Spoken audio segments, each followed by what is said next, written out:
Oh, no, I didn't. No, I told him. Good evening. Good evening, everyone. Welcome to the September 22nd meeting of the Aiken City Council. If you're inclined, please rise for the invocation, followed by the Pledge of Allegiance. Almighty God, our Heavenly Father, send down upon those who hold office in the city of Aiken the spirit of wisdom, charity, and justice, that with steadfast purpose they may faithfully serve in their offices to promote the well-being of all people. In your name we pray. Amen. Chief, would you lead us in the pledge, please? Good evening, Council and Mayor. I pledge allegiance to the flag of the United States of America and to the republic for which it stands, one nation, under God, indivisible, with liberty and justice for all.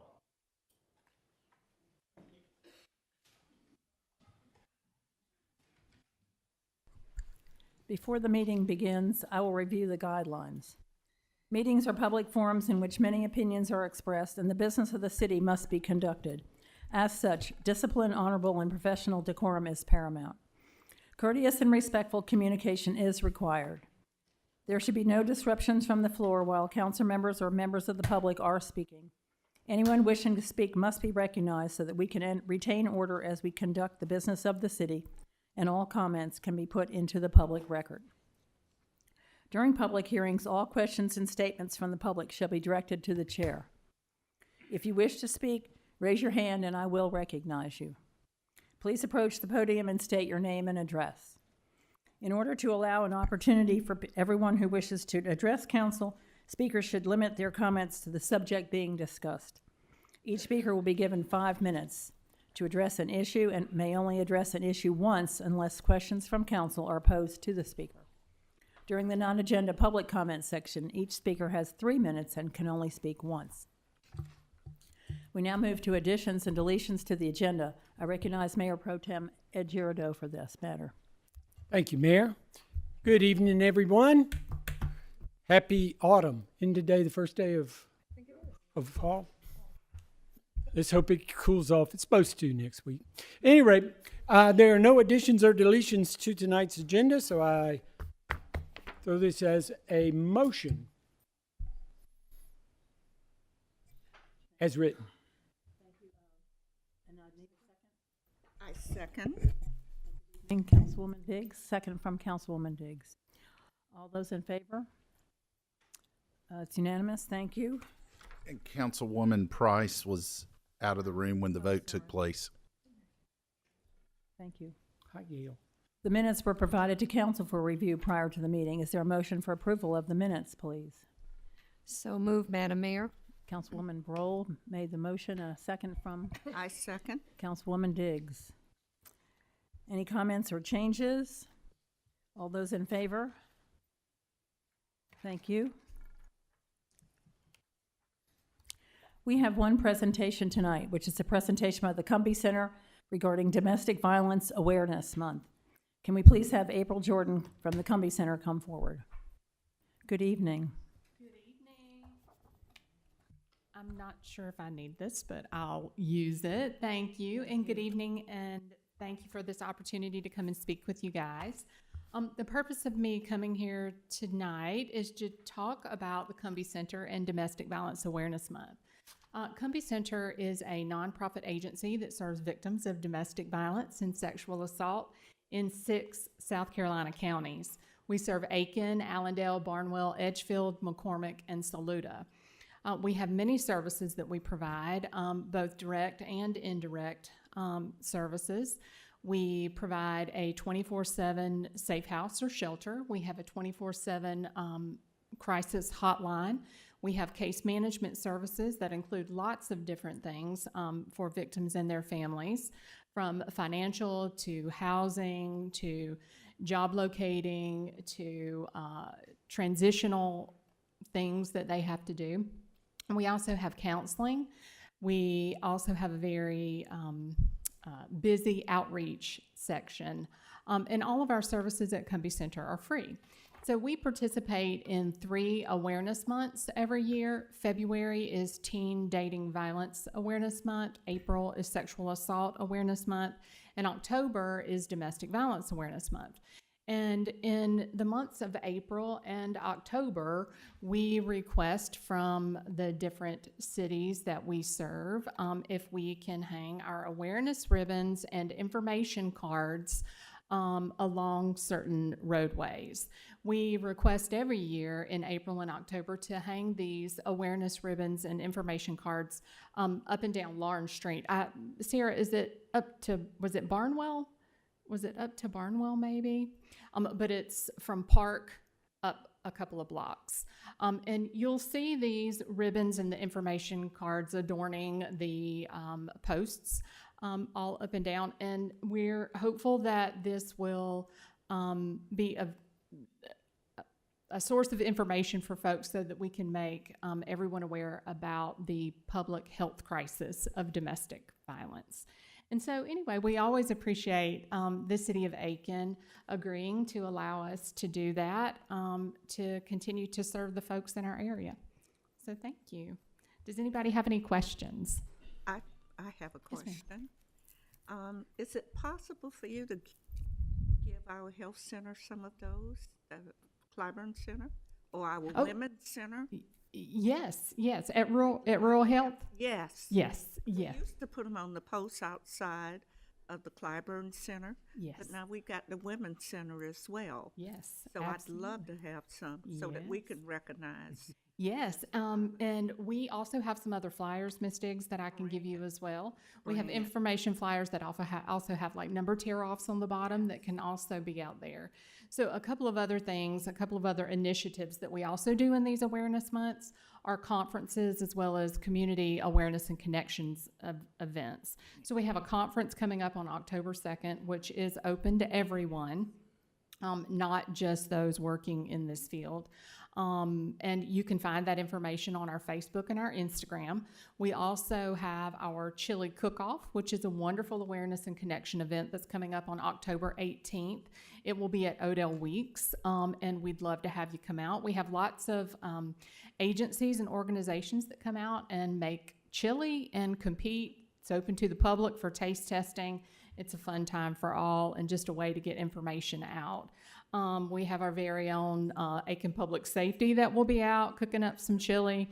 We have Aiken Sheriff's Office that will be competing as well. We have the Highway Patrol will be there. And also, if you're familiar, Edgefield's very own TikTok famous Josh and Mama, who love to cook and do lots of fun videos. So they'll be there as well. So in our awareness months, the ribbons and the information cards are just one initiative, and we'd love for everybody to be aware of all the other things and participate in those as well. Thank you. Thank you so much. Thank you very much. I'll get with you with that. Please. Okay? Thank you, Ms. Thank you.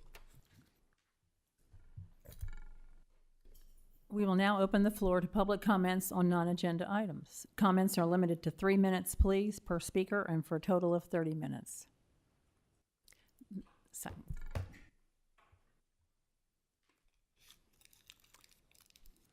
Good evening. Good evening, Mayor and council members. My name is Linda Murphy, attorney. I reside at 514 West Road. That's out near Montmorency. It's in Aiken. My husband and I also own a house in town. And I'm here to ask you today to divest and de-annex the 10-foot strip of unbuildable land that was purchased in 2020 by resolution to annex the east side of Aiken. The east side of Aiken is the last remaining agricultural area to support the equine industry. And as you know, the equine industry has a huge impact on Aiken. Love them or hate them, the equestrian industry is what makes Aiken unique. It's what brings many people to Aiken when they quote that it is the hallmark Christmas town, thanks to such things as a Hoofbeats Parade, which I'm proud to say I'm one of the original 3 founders of, and I ran the parade for 13 years.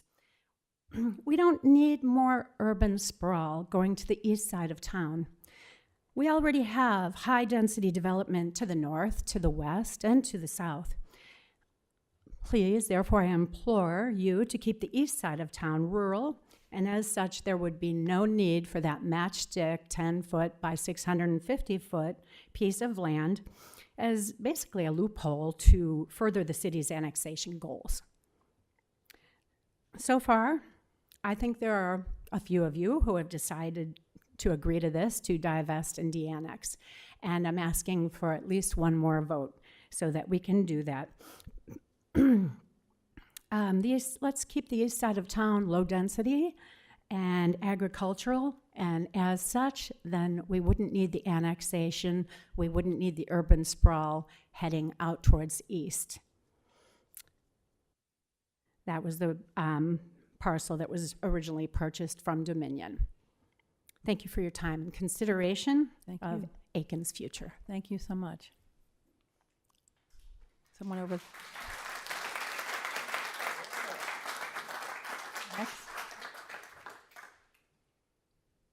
Anyone else? Right there.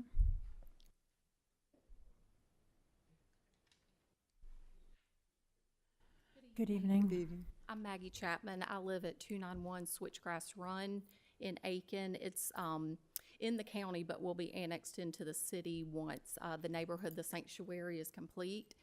So I come here today at the guidance of other council members to discuss the water issues that I'm having in the neighborhood with excessive water charging. So I bought the house in September of last year, and so almost a year now. Immediately I recognized that I was being charged for an exorbitant number of gallons of water per my household, and it's just one in a 0.25 acre lot. So much so that it got up to 28,000 gallons of water in 1 month, which, you know, talking and investigating and having as many people as I can look into the problem, that's not normal.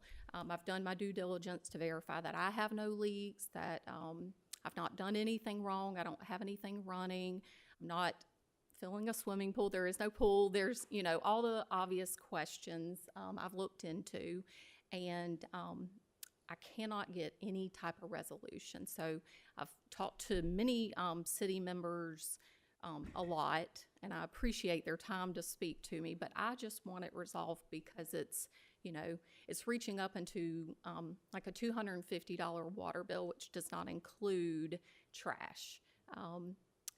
And I realize that my rate will come down for water once I'm annexed into the city, but it's the number of gallons that's the problem. So much so that I don't know where the issue lies with the developer Maybom, with the builder Designer Homes of Georgia, with the city that, you know, I get my water from, but I just ask that it be investigated because it hasn't been. I cannot get the builder or developer to actually investigate. We were able, Mr. Beadenbow and I, to get the meter replaced in July. It took a long time to do that, so we were able to do that, but I tend to believe that other water lines are coming into my water lines. Back in December, when I had no sprinklers or anything like that running, they said I used 25,000 gallons of water in December, and the app indicated that there was water coming in through my meter 3 hours in the morning, 3 hours in the evening, that I was not running anything. The 4 homes that were unsold next to me had just laid sod. And Mr. Beadenbow and I both met and discussed that it appeared that other water was coming through my meter. Okay. Thank you, Ken. Yeah, the builder, now that's one, I know Maybom, I know it's been a challenge because I agree with Ms. Chapman. At first I was thinking maybe it is the meter. That's why we did the change out, and it's still continuing. So we can continue to work and get this, the builder, because that is an angle. I know we've talked about with the developer, but the builder is one, I guess. Yeah. Thank you for that. Neither one of them will return my phone calls, and they've denied my warranty claim to even investigate it, which leads me to believe there's an issue that they don't want to literally and figuratively uncover. if they won't even return phone calls.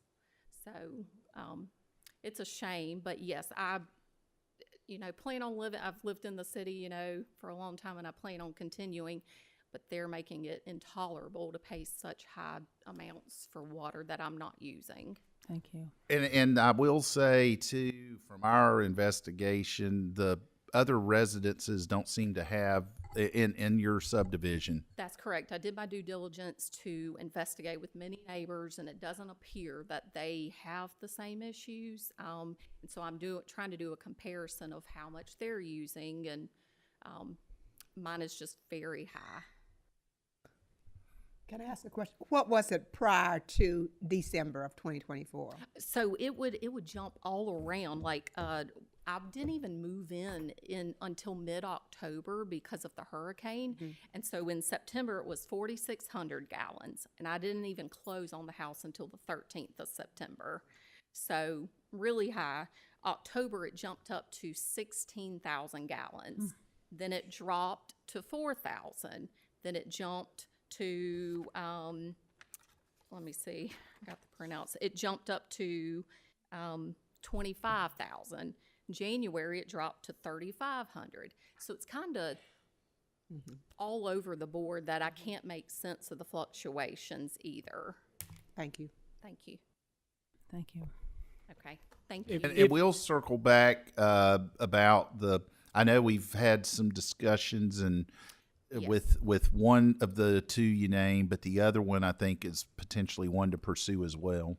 With the builder, you're Yes, saying? yes, ma'am. He, I don't like to, have to do this or make a public thing. I'm just happy to pay my bill and, keep on going. But he won't even look into it for me, nor return my phone calls at this point. And I paid him a lot of money for this home a year ago. Yeah, we have 22,000 water accounts, and I've been at the city. I've been fortunate to have been here a few years, and this is unfortunately a unique situation. So I'm glad you came and articulated thank you, Ms. that. Price, for encouraging me to do this. I hate to go this route, but I really just want it resolved. So thank you for your time. And just to add to something I discovered, and your email actually played a part in this. I have a client who's still living in Michigan and hadn't come down yet, and she sent me a text and said my water bill was $809. That was in the Breezy Hill Water District. And I thought about you as what in the world is going on? Right. It's causing this. And we've looked at some different things too. And I've yet to figure it out. It's only come to my attention in the last week. But of course, wow. I'm willing to help and try to do that. And something's not right about yours too. Exactly. And we know that. I just, I can't physically go figure out what it is. I've tried. I've done everything I can. But yes, there are problems. I'm not saying it is intentional by any means, but, there is a problem that I'd really love resolved. Obviously. Yes. Thank you. Thanks, you. Maggie. Yes.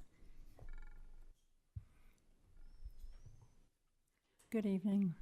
Good evening, thank you. My name is Samantha Malamed, and I live at 375 Fox Pond Road. I'm in the Montmorency area of Aiken County. I do go to the county council meetings and the planning commission meetings. I'm very interested in Aiken County comprehensive plan. We're very worried about development moving in on the east side of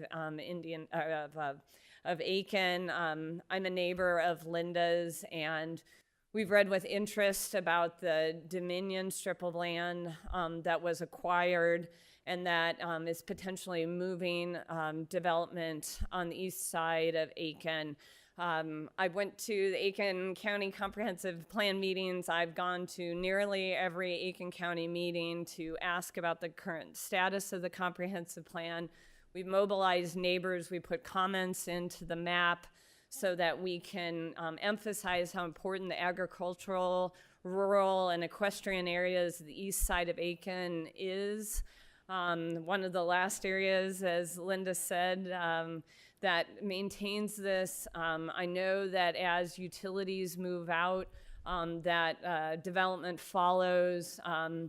We've certainly seen that in other areas of the city. I'm not against growth at all. I'm thrilled that people want to move to the city of Aiken. But on the other hand, this is one of the things that makes Aiken really special. And we'd like it to remain that way. I will continue pushing on the county side. I know that that's really important, and that the city of Aiken has done a great job in updating their comprehensive plan, updating the zoning, and applying that, and we need to have the Aiken County Council do the same.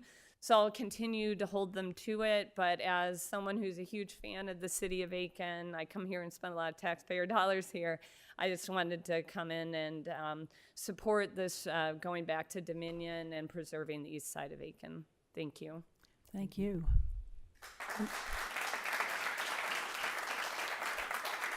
Way in the, yeah.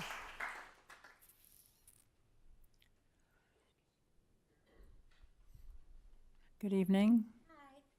Hi, my name is Maggie Rutland. I live at 150 West Road, Aiken, South Carolina, in the Montmorency area. And I'm here for the Dominion property to be sold back and to stop the annexation. If you're familiar with the Montmorency area, I'm the granddaughter of Ann Venning and my cousins, the Weeks. Our family owns as a unit most of the property around that property being considered for annexation.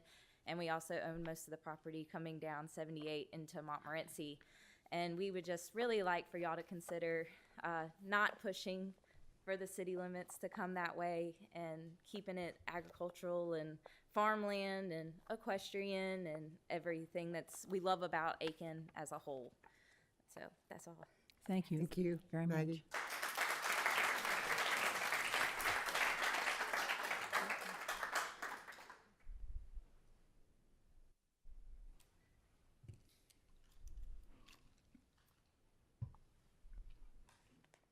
I had to have some notes for this.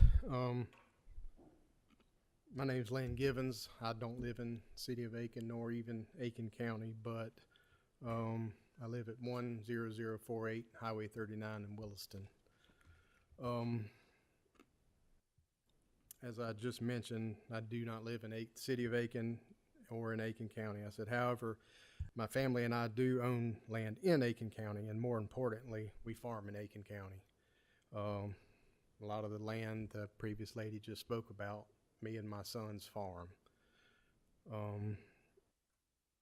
Most of the land on the left side of 78 going out of Aiken toward Montmorency, we farm down Montmorency Road. We farm about 1,000 acres within this area. It looks like it's trying to be annexed for future development.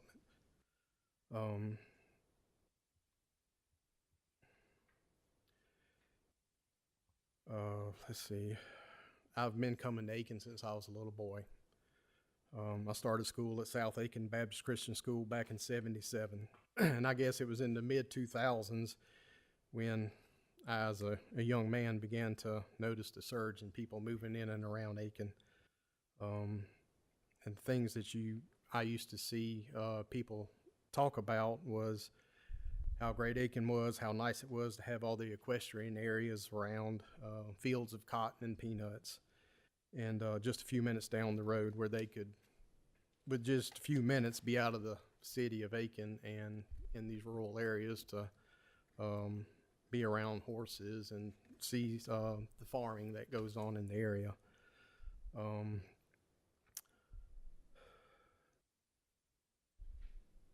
This particular area that you guys seem to want has some of the best soils in South Carolina, and is a small area that has this. It will grow just about any crop you want to grow. And if this goes on, it won't be a few years, it'll be gone. And it's not to be replaced. There's not any good farmland around anymore. And shortly after these big fields go, it will start eating away at the equestrian sites because money talks. And then before you know it, the area that everybody came to see will no longer exist. visitors, and people that live here alike. I just ask that you guys please reconsider and sell that property back to Dominion to try to mitigate any expansions of development toward the east and Aiken to hopefully keep the land in agricultural, whether it's row cropping, which what we do, we grow cotton and peanuts, or equestrian, because like I said, once it's gone, it's gone. There's no getting it back. Thank you, sir. It's been 3 minutes. Okay. Sorry. Thank you for your time. That, right back there, Jenny.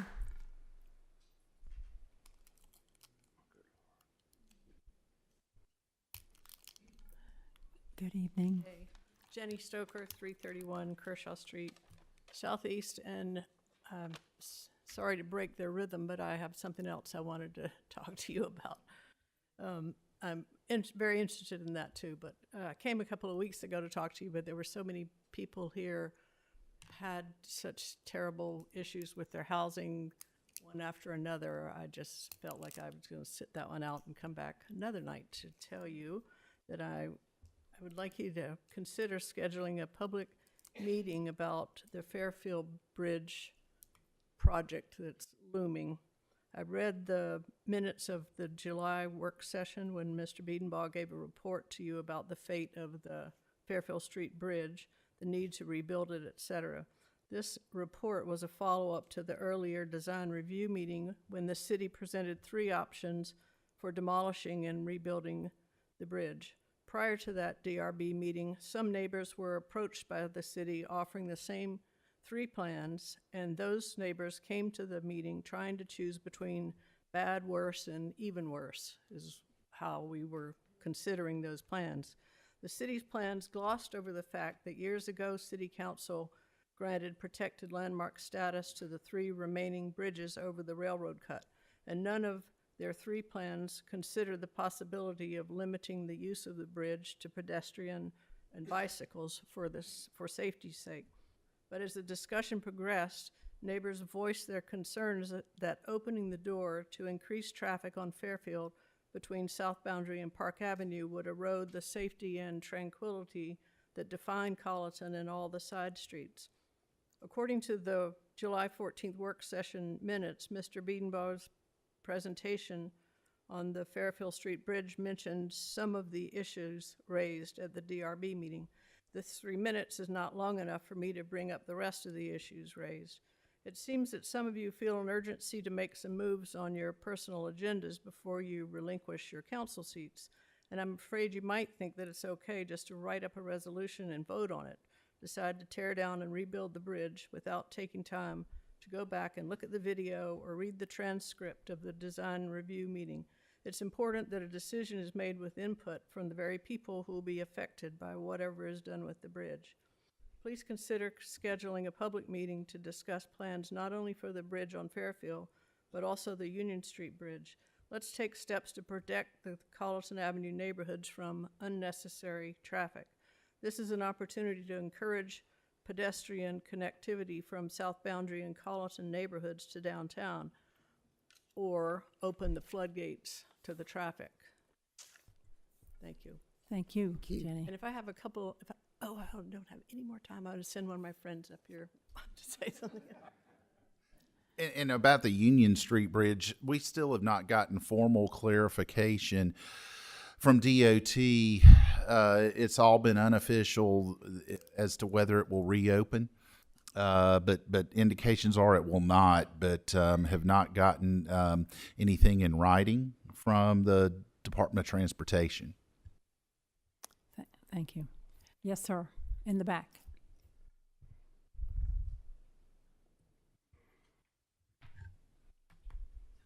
Yeah. Will you reset the timer?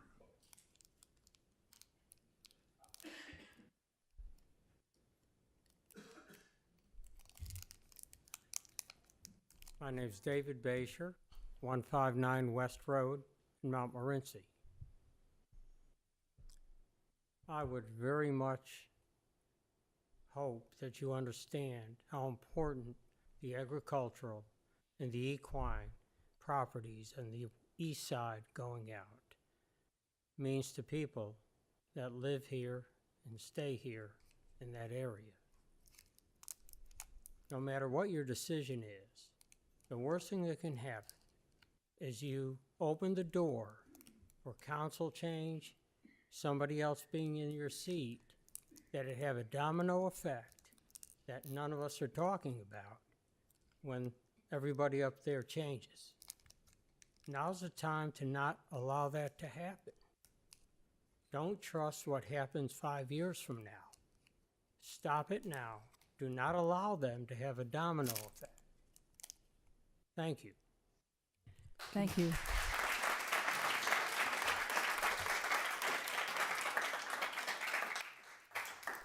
Yes, yes, Ms. King.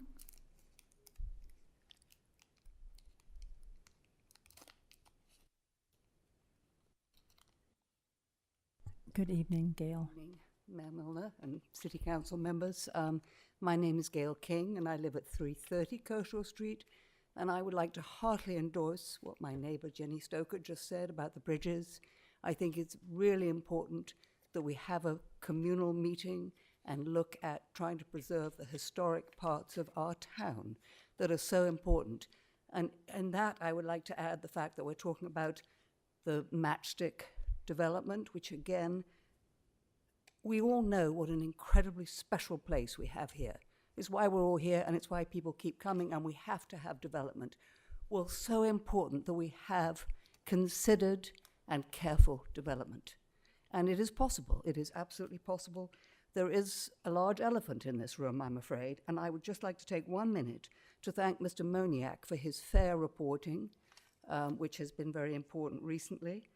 But let's stop inappropriate development, and let's make transparency a large part of our City Council's agenda. Thank you. Thank you, Gail.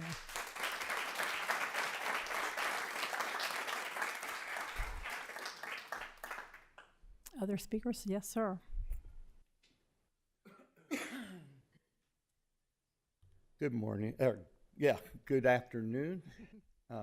Kurt Johnson, 114 Brewster Way, Aiken.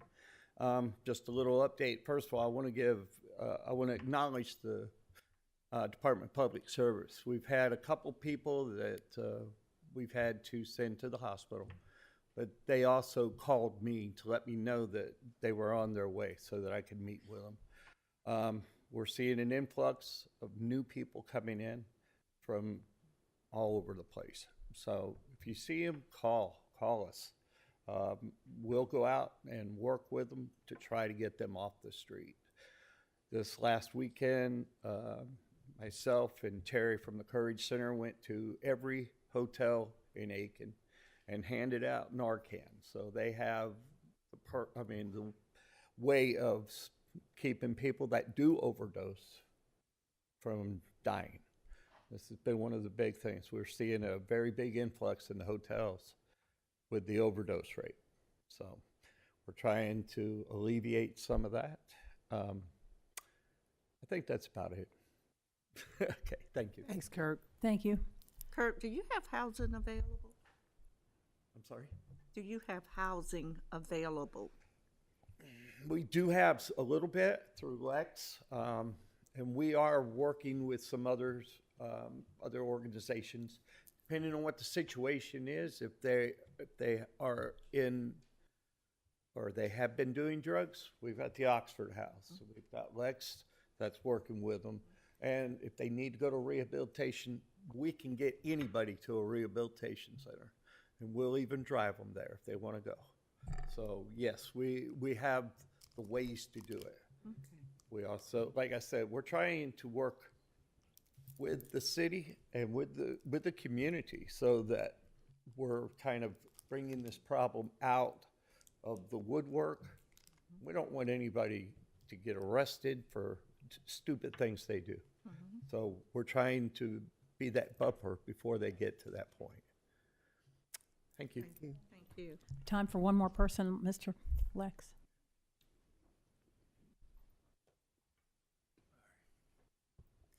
Lex Perry, 1526 South Boundary Avenue Southeast, pastor of C4 Impact. I just want to give you a quick update to follow up what Pastor Kurt was saying. We do have some housing available now. Of course, we want to expand what we're doing so that we can assist more families. I want to thank the community for really their support and your continued support as well as we look at expanding the type of housing that we have for those families. Currently, we do have it for single adults, but we do have families with kids. And right now we don't have that, but we have it available. That continued support from you would allow us to be able to make those investments that we need to in order to get people stable. Of course, the bridge housing model that we have is meant to be self-sustaining. We require a lot of skin in the game from the individuals that we're helping so that they're becoming self-sustaining. That's the whole point of it. The other thing I wanted to bring out is that we are already looking at plans for the next coming weeks. I will be updating you more on this, but we need to get ready for the winter. The winter's coming, okay? We have a limited amount of emergency shelter, as you all know. I'm not telling you something you don't know. We are going to have a warming station, just like we had a cooling station this summer. We're going to have a warming station so we can have soups and things like that. The reason for that is not to give a handout, but to have more touch bases so we can find the root of what's going on with the individuals that are out there on the street to find a way to get them into the housing. But we do need, continued support and assistance with finding those warming stations that we need and to find housing or emergency housing for the people overnight. We do have a meeting coming up tomorrow. We're going to be reaching out to the faith community in order to organize those things as well. But again, I will keep you updated on how that's going and, just ask for your continued support as we move forward in doing that. Thank you. Thank you. Thank you, Mr. Lex. If I may, I just got a text from someone watching, and they're saying they cannot hear the speakers, someone watching the live stream. So if our staff could take a look at that. Mayor? Yes, sir. Just to sort of go over, because a lot of you still here that wanted to talk about the idea of moving east. I feel a little responsible for some of the thoughts, so I thought I would at least address it. Not once in the last 8 years have any of us discussed trying to move to the east of Montmorency or Couchton. That's not in the cards. It's not going to happen. It's not going to happen in my lifetime. I used to live out 302 on Coleman Bridge Road and moved from there to Farmer Road. It's a beautiful place. I'd say the chances of that ever being annexed are slim and none. You never say never, because I only got 3 meetings left, and I can guarantee you it ain't going to happen before I leave. So I don't know who comes next. Well, I do know who's, well, I think I know. But anyway, there is a race, so I know the two, and I don't think they'd be for that. I don't think anybody coming in is going to be for it. So rest assured, there is nothing. It's sort of like the golf course. It's on Old Barn Road.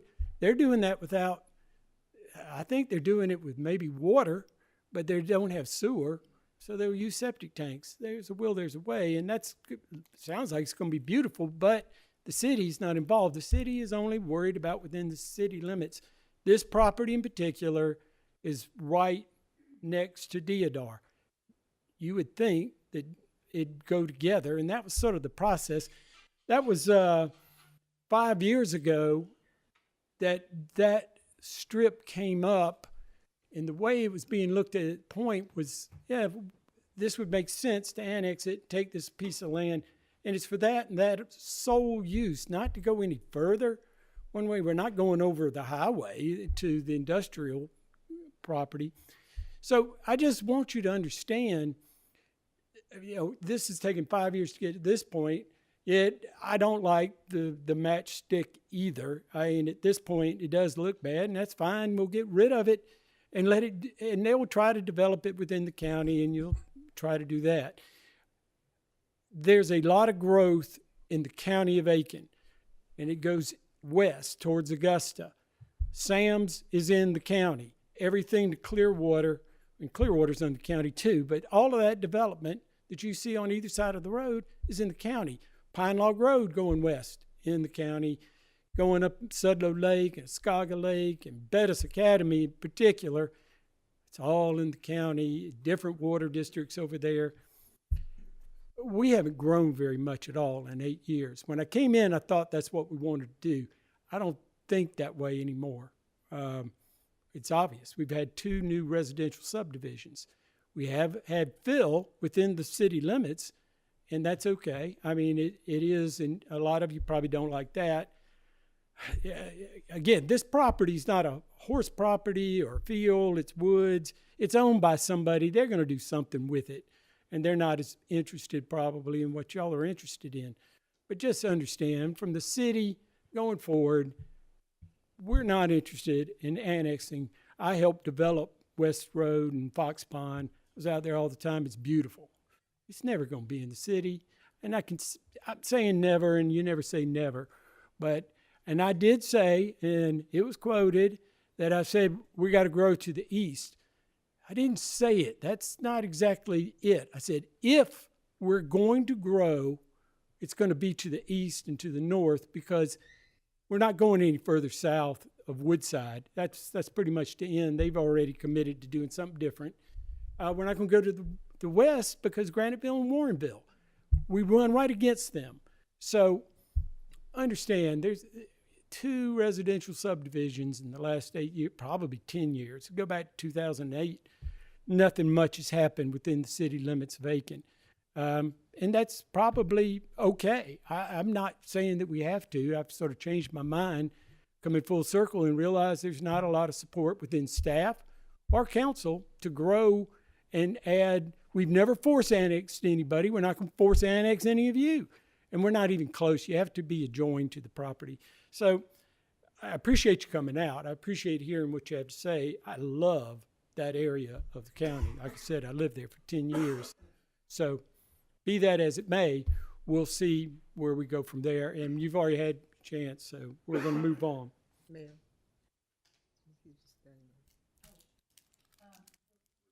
We're done.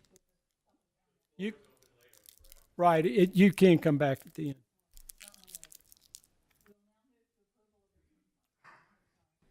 We'll move to the approval of the consent agenda now. Mr. Beedenbow, will you please read the titles of the resolutions into the record? Thank you. We have 2 items for the consent agenda.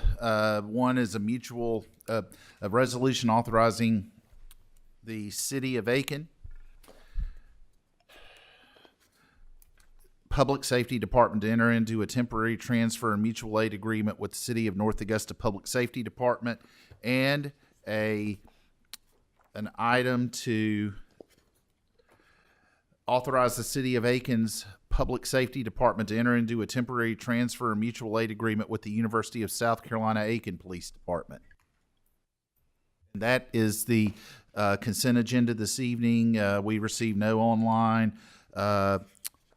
comments, nor I don't believe no one turned in any written paperwork prior to 7 p.m. and the mayor gaveling the meeting into session this evening, Council and Madam Mayor. Thank you so much. Is there a motion for these resolutions to be read? So moved, Madam Mayor. Councilman Broll I second. and Councilman Diggs second the motion. Since the consent agenda does not have a comment, we will go straight to the vote. All those in favor, please. Thank you. It's unanimous. We now have approval and discussion of appointees to various city boards, committees, and commissions. Mr. Davis. Thank you. You have under consideration this evening the reappointment of Royal Robbins to the General Aviation Commission and Graham Hall to the Recreation Commission. Thank you. Is there a motion to accept these nominations? So moved. Councilman Girardeau made the motion. Second from I second. Councilwoman Diggs. Comments from the public? Comments from council? All those in favor? Unanimous. Thank you.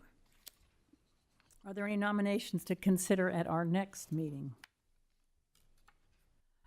I have a nomination, please, for the Building Code Appeals Committee, Board of Adjustments and Appeals, 2-year term. I'd like to fill my choice with Tim Red.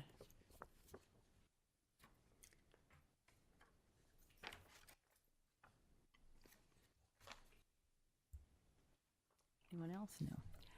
We have one more item for old business. It is second reading and public hearing of an ordinance to amend the city budget for fiscal year 2025 to 2026. Mr. Beedenbow. Thank you. The ordinance is entitled An Ordinance to Amend the Budget of the City of Aiken for the fiscal year beginning July 1, 2025 and ending June 30, 2026. Our fiscal year that just passed closed June 30th, 2025. The general fund had a surplus revenue of $518,528. We had amounts down due to expenses derived from Hurricane Helene. We've reported expenditures to FEMA for storm response of about $5.19 million. We expect to get almost all of this money back from FEMA in the state of South Carolina. The question is when.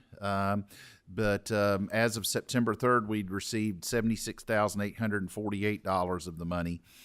We've submitted 13 different invoices for payment to FEMA. The largest one is about $3.8 million for storm cleanup, the actual cleanup and related debris monitoring, et cetera. Unlike past years, we don't have quite the amount of carry forward, but we do expect our reserves to be replenished. Therefore, we do have this carry forward request for the general fund of $518,000. These pretty much consist of items that are on order to be paid for from prior year funds available, because again, a lot of the reason for these underruns is equipment that was ordered but not yet received, nor projects completed by June 30th. Our water and sewer fund had a surplus of about $1,359,388, which were 5% more than budget. Again, same due to equipment that was ordered but not yet received and projects not completed. Again, our FEMA storm cleanup is assigned to the general fund, so none to water and sewer. Our stormwater fund revenue exceeded expenditures by $192,563. Again, we have some projects incomplete at year's end, and we have attached to this a budget update for items on order from prior year funds available. Our solid waste fund did finish with a small deficit of $97,788. Our service revenues exceeded our budget, but expenses related to Helene caused the deficit. Primarily overtime related expenses and repair of equipment. As you can imagine, with the storm that was unexpected, the equipment's life was greatly reduced. So again, we do expect to be made whole from FEMA, and we have this as a form of ordinance. Council approved this at first reading. It's before you for second reading. Thank you. Is there a motion? Motion made, Madam Mayor, to approve this budget change. Councilwoman Amending the Price. budget. Thank you. I second, Madam Mayor. Second from Councilwoman Brohl. Comments from the public? Comments from council? All those in favor? Thank you.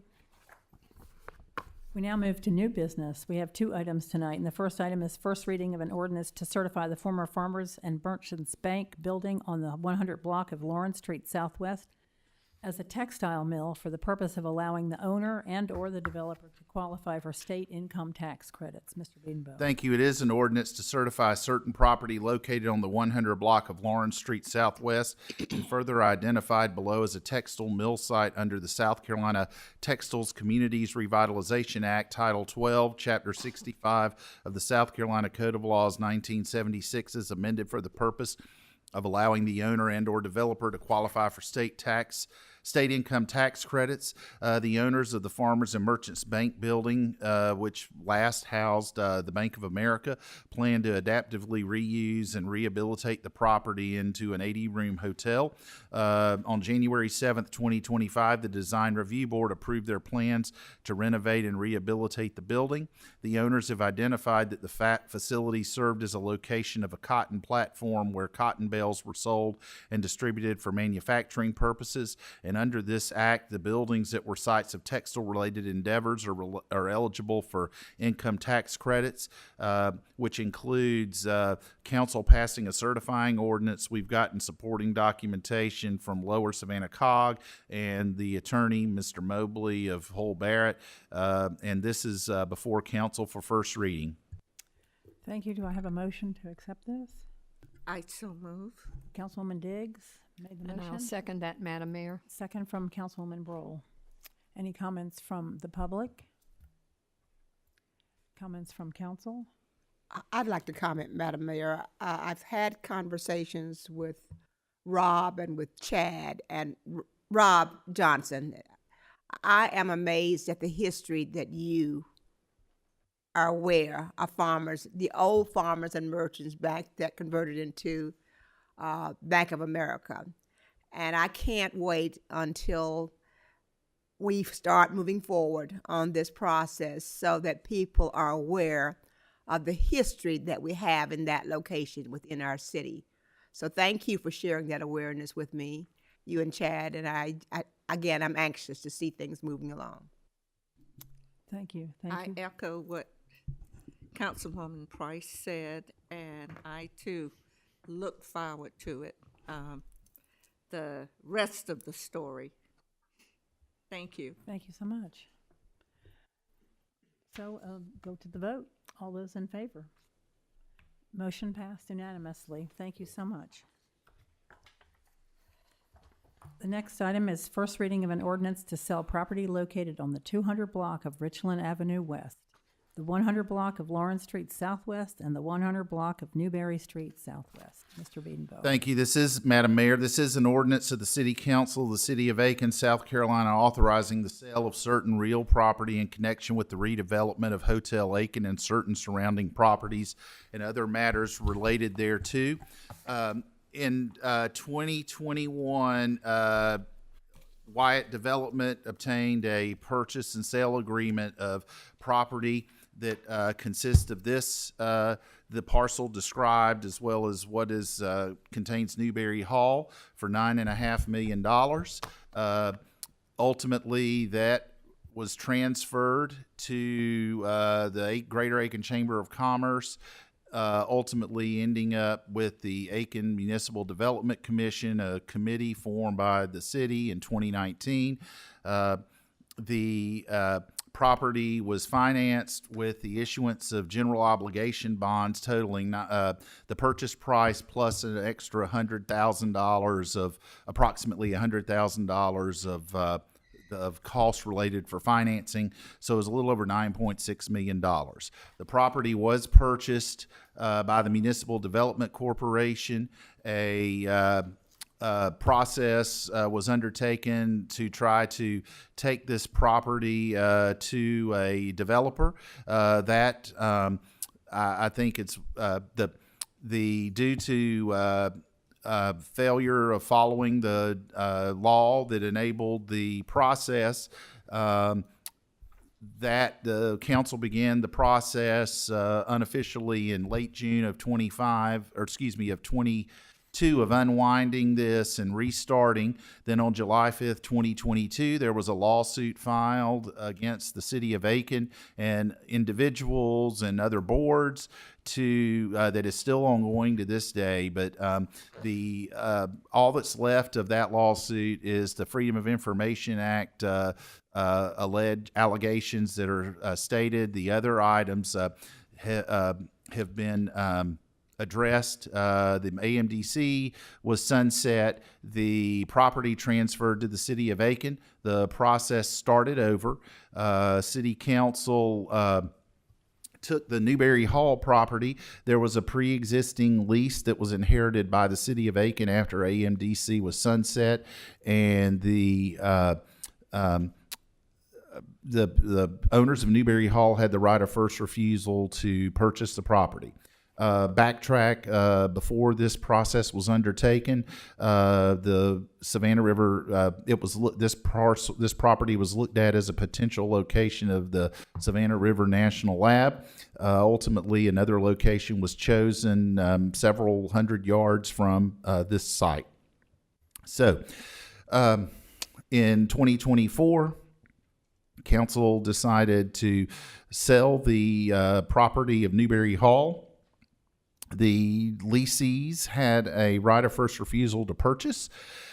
And their lease said that if they wanted to exercise that, the property would be appraised, and then the property would be sold for appraised value minus $350,000, which was the amount of estimated improvements made to the building by the tenants. The purchase price of the building initially, when it was sold, was $2 million, and it appraised for $1,500,000. And was sold for $1,150,000. So that leaves the balance of the property, which had a purchase price of $7.5 million. The property was subsequently appraised, and the appraisal came in at $2.5 million, which is a number I will get back to momentarily.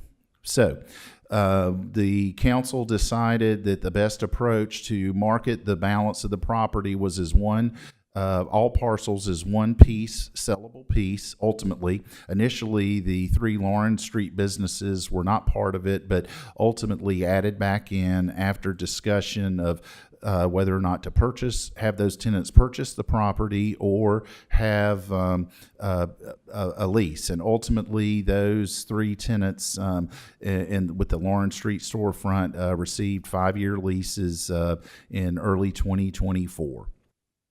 So, with that being added, let's backtrack about a month or so, and we submitted requested proposals for a firm to market the property, and we selected Colliers International. And Colliers International was selected after a interview of all the applicants, the 2 firms that submitted proposals and selected, they spent an incredible amount of time traveling to events where hotel developers go, using their contacts around the country, if not around the world, and ultimately led us to a process to submit proposals. And I'm going to ask Mr. Tapp, who is present, to come up and take the baton from me, because you've heard from me enough.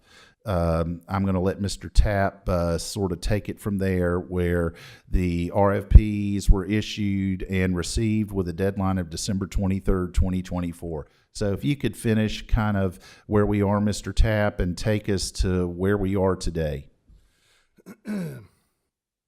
Well, okay, and it's Mayor, Council, it's nice to see you all again. Let's see here. On April 22nd, 2024, the council voted to authorize the city manager to hire Colliers, which was done. So that was in April of 2024. In June 1st through 3rd, Alya Bastia went to the NYU Hospitality Show in New York, NYU Hospitality Investment Forum, and had 30 meetings over that time period presenting the Aiken hotel portfolio. On June the 5th, Alya went to the Boutique Hotel Conference in New York City and had 15 meetings discussing the Aiken portfolio and presenting it to developers. On June the 10th, City Council approved adding 2024 City Council approved adding the Beckman Building to the listing. July 30th, 2024, Colliers released a marketing teaser nationally on the Hotel Aiken. While we were gathering our research, we sent that out as a teaser to let people know and try to generate some interest. Most people in the hospitality business or in the residential development business, summertime is a slow period of time. And we deliberately waited to roll out the program until most people got back from vacation, decision makers. So on August the 6th, we Colliers issued a press release sent email blasts to an extensive national and proprietary list of hotel developers, apartment condo developers, investors. In addition,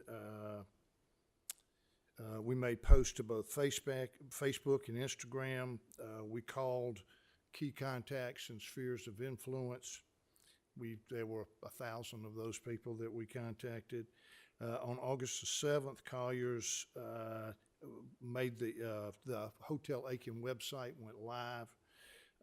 We had engineering reports, environmental reports, other due diligence materials, and marketing materials that could be accessed by developers if they registered and signed a confidentiality agreement.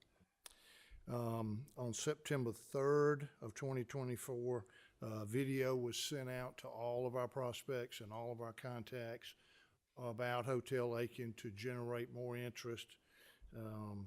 In December of 2020, and during that time from September to December, we had, well, really from August until December, we had tours of the hotel, conversations, a lot of people calling, that type of thing. In December 23rd was the deadline for proposals to be submitted on the hotel. 6 proposals were received. January 15th to 21st on 2025, the review committee held in-person interviews with the 6 developers to discuss their presentation. On February 10th, council held an executive session to review the proposals and shortlist 2 of the proposals for further consideration. On the 12th, we sent out notification letters to the 4 developers that were not selected, thanking them for their time and efforts. On February the 20th, we had follow-up meetings with the 2 shortlist candidates, critiquing their proposals, suggesting modifications, answering their questions to help them improve their best and final proposals. On March the 20th, Colliers extended the listing, the city extended the listing with Colliers for the property. On April the 30th, we had the deadline for the developers to submit their best and final proposals. On May the 20th, the review committee met with both of those developers in person and interviewed them, enlisted more information about their proposals. On June the 9th of this year, the city council reviewed the proposals and selected a developer in executive session. And then in that following executive session, in open session, authorized the city manager to enter into contract negotiations, which is where we are now. And in an executive session, they did not select a developer. You're not I allowed to do think that. we was discussed, but that was done in open session, excuse me. So that brings us to where we are today. And since June, have been negotiating a contract with the Oliver Group, gone back and forth, and I think that's where we are now, that finally have worked out a proposal that meets all of the parameters that we were looking for. Any questions? I've got some statistics, marketing statistics too, if anybody's interested in those, of how many people we contacted, how many people saw our information. We conducted a true national search, had very good feedback. The 6 proposals we got is normal, in the normal range. We had 5 of them were proposals featuring hotels, 1 featuring residential development. And we sent out approximately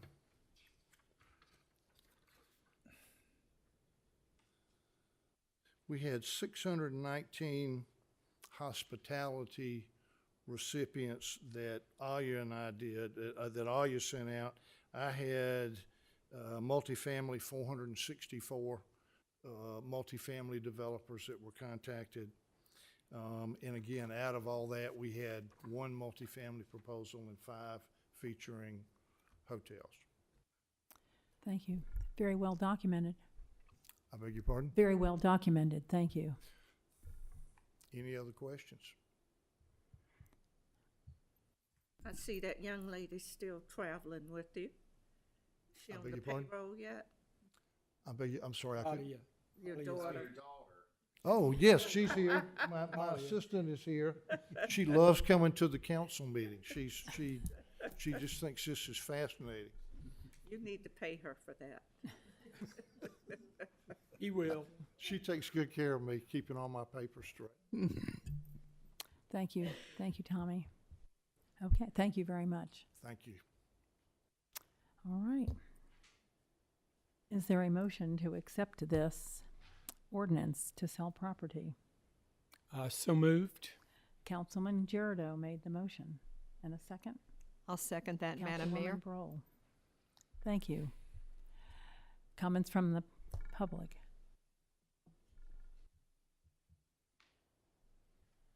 Good evening. Pardon me?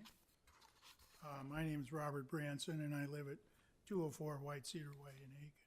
And I'm not questioning. Pull the mic down. Oh, excuse me. I'm not questioning his agreement whatsoever. That my question is, if I understood correctly what Stuart said and what I've read, the properties that are being sold were purchased for $7.5 million. Plus, if you add to that the 4 years of maintaining the property, plus what you spent in legal fees for about $500,000 at least since that time, plus the loss of use of the money. My question to the council is, have you looked at, how did you come up with $7.5 million? I mean, that is such a mistake that, I mean, you've lost over $5 million on this deal. Now, I know from my own experience that you're going to say, well, we're going to recoup some of it, be real estate taxes and all that, but that's pie in the sky, and you know what it is. And also, you're going to say the developer is going to have expenses of demolition and all that, and I agree with that, but he's not going to have $5.5 million in demolition. So, I mean, have you looked at how, I mean, where did you get up with this, the $9 million number? I mean, did you get an appraisal or did you just do it?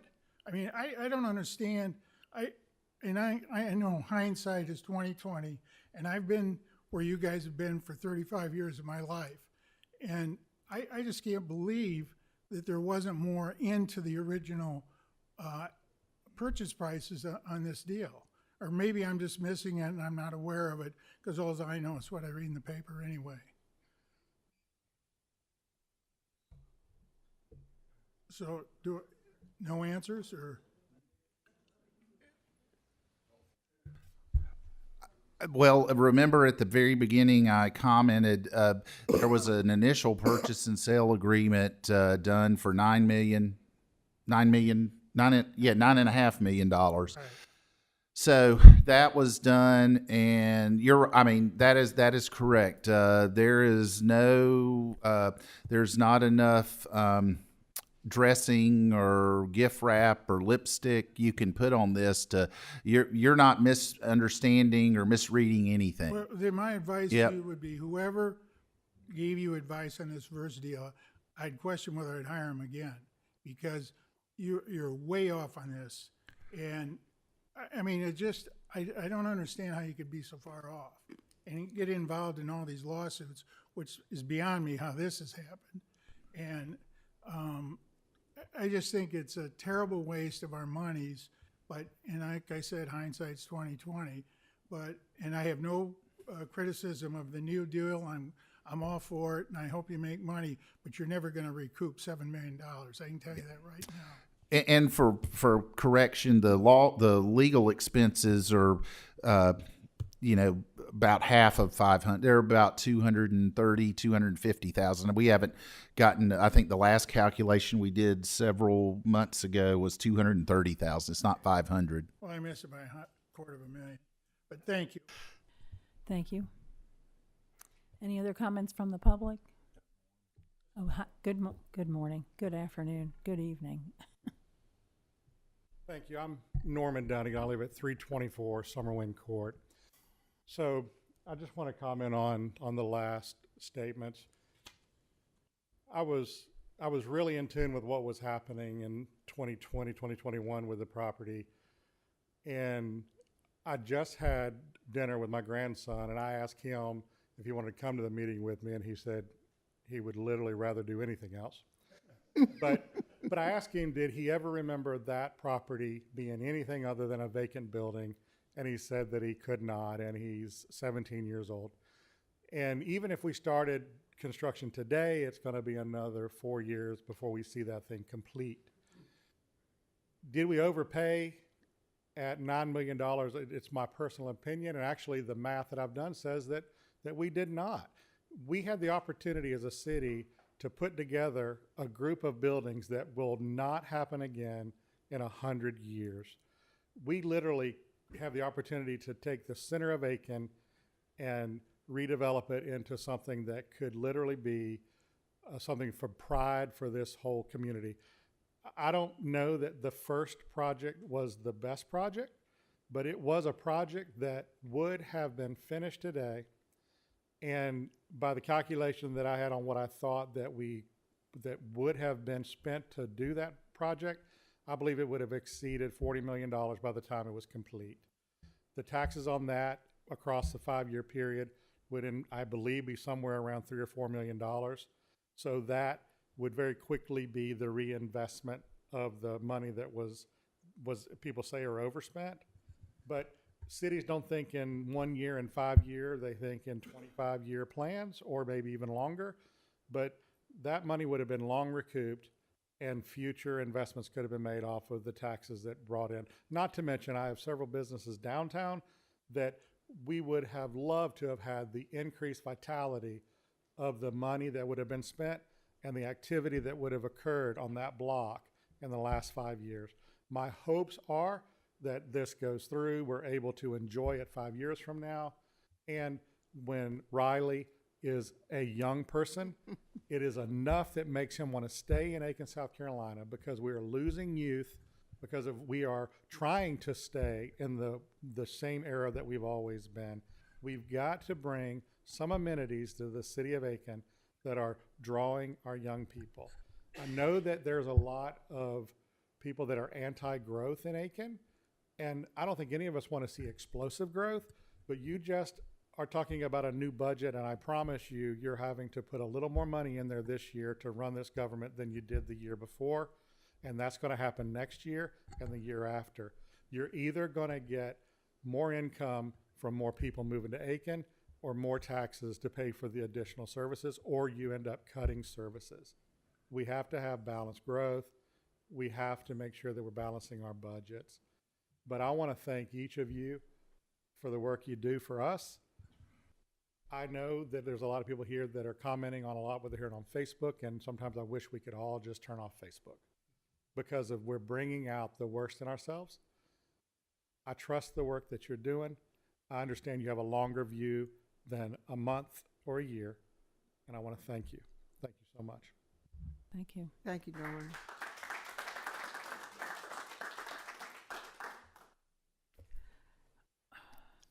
Anyone else speaking from, yes?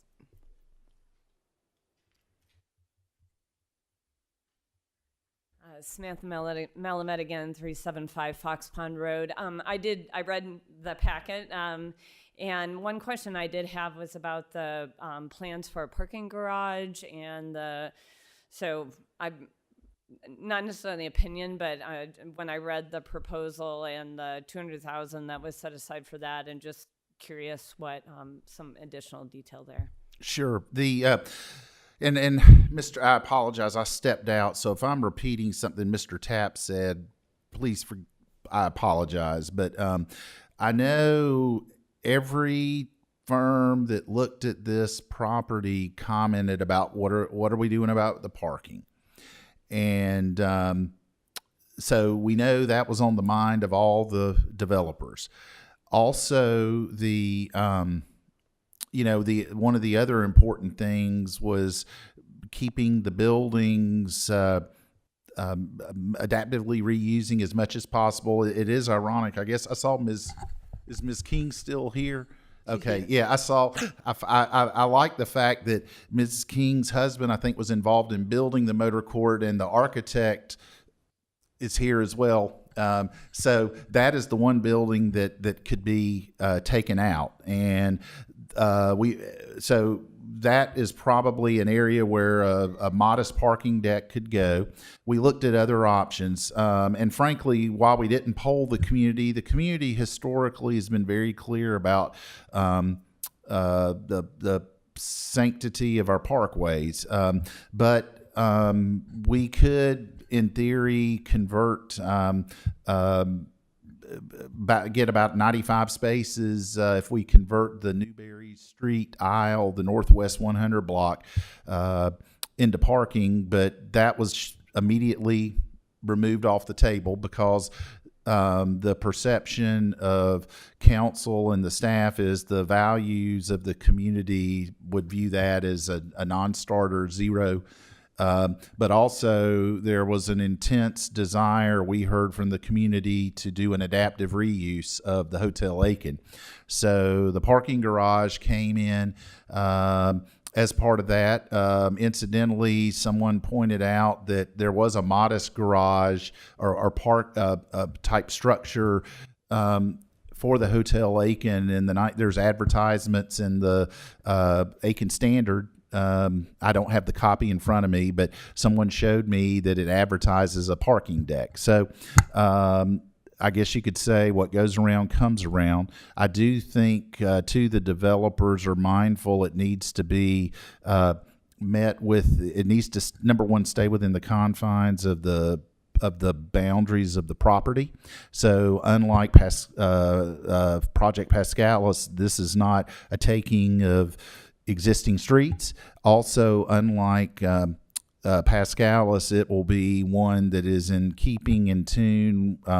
Well, it better be, because it won't pass the DRB, in harmony with the surrounding adjacent structures. So that's something that, again, we know that is a radioactive word here, or term, parking garage.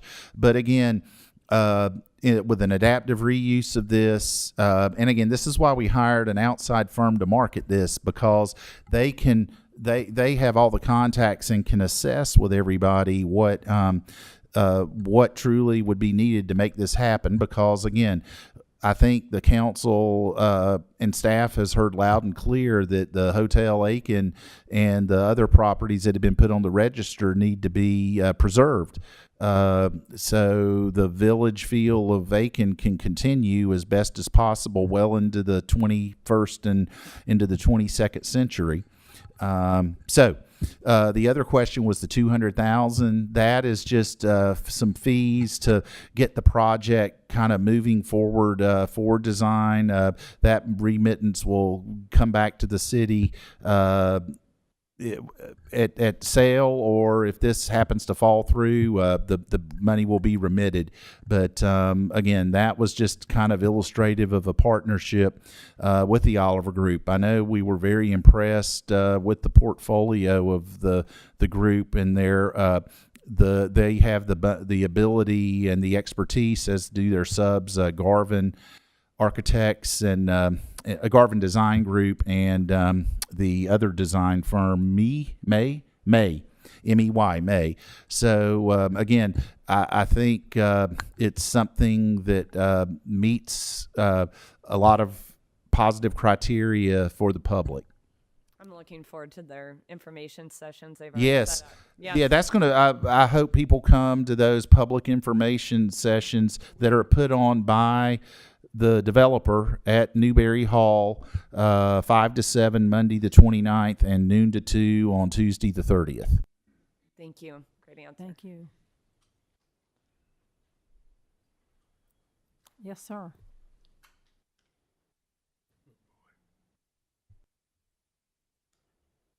Evening, Mr. Moniak. Good evening. My name is Don Moniak. I live north of Aiken, near exit 18. To answer the question too about why this property was bought for $7.5 million, according to the appraisal, It says that in May 2021, which is when the property was assigned to the Chamber of Commerce as a way of holding it for the city of Aiken and the AMDC. It says that the city wanted control of how the property was to be redeveloped based on a much longer view and in the public's best interest. There's also a memo from former Chamber of Commerce President David Jameson to the same effect, that there was an agreement to pay more for what it was worth in order to save the project. And this is the first time I've seen it written so specifically. So I hope that answers the question a little bit too. At the time, though, there was no public input on that. It was strictly a decision that was made behind closed doors. And that was what created part of the problem. Second part of what I want to mention is that in December 2023, when the RFQ was sent out for realtors to market the properties,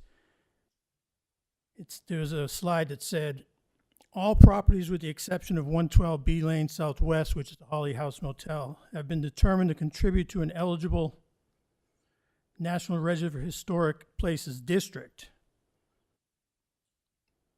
McGee Building and 235 Richland Ave were eligible for individual listing in National Register. It also said that all properties other than 112B Lane would be either be used for historic preservation or adaptive reuse. But the appraisal says that the remaining buildings, other than the two that have been designated as historical structures, which is a hotel and the McGee Building, do not have historical protections. The highest and best use for the buildings that are not historically significant is to be removed and the property be redeveloped. So we can expect Taj Aiken and Warnicki's to be removed? No answer. Not necessarily. Not necessarily. And they're going to come up with it. Okay. Maybe one, maybe the other, but I would not dare to speak on behalf of the developer. That's a question for them, not the city. Okay, that's what the appraisal states. So I thought that maybe that was part of Well, it then is self-evident then. Yes, okay. And the third part is in the appraisal it says that one developer did offer $5 million for the properties, but I understand that the selection process, only 10% of the value assigned to the developers was based on cost, right? Yes. I mean the sale price. Okay. So that probably answers the question too as to why it's only $2.5 million. Thank you. Thank you. Any questions? Thank you. Thanks. Any other comments from the public? Yes, sir. This is the designer I was referring to of the motor court. Thank you very much. I'm Martin Buckley. I live on Berry Road. It seems to me that maybe a third grade class could do better business than this whole project has been. I mean, this is one of the most disastrously stupid things I have ever heard of. I'm a little embarrassed for you all and for the rest of us that we have to go through this. We have talked about what it's going to cost to straighten this mess out, and Lord only knows what it will cost. The real estate losses, the incidental losses, planning, architectural fees, other fees. We sort of going to get a parking garage slipped in, other incentives. Lord only knows. And the legal costs are going to be significant. We have talked about $200,000 or $100,000. It's going to be a lot more than that because I expect the city is going to be paying the legal fees of the people who bravely brought the lawsuit. And I applaud them. I think that they're my heroes. And Mr. Moniak, who was here a moment ago. He is one of my heroes, and I want to get you all up to that status too. But you got some work to do it. So you need better advice. You need to think this through. There's no way you can dig yourselves out of this hole, but you probably ought to try to make the hole a little less deep if you can. I appreciate what I guess you think you were trying to do for us. I don't think it worked. And the next time there's a real estate adventure beckoning, I would hope for intelligent help. Thank you very much. Thank you.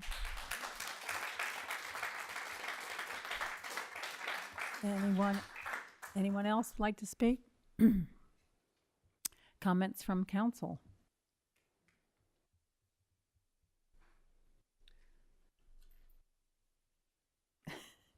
No. All those in, then I'll take the vote. I've got to comment. Oftentimes I have been here. Here's she was waving her hand earlier. I don't know whether you noticed it or not. See you back there. Come right up. I did not see you back there. I apologize.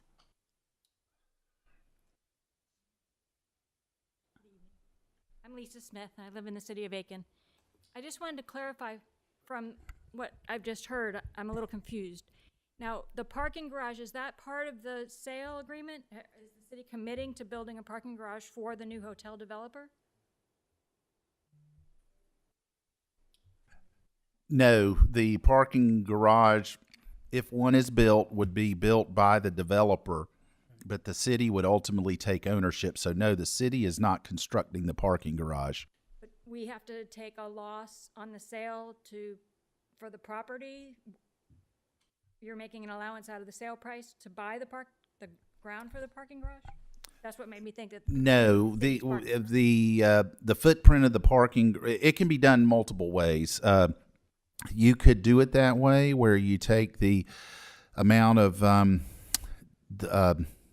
dirt that's needed, the square footage, or the sale could take place, and then then it's just the money's conveyed at a different time.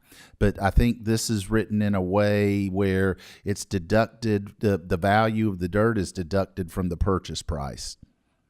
Okay, I don't get that. That seems like two different things.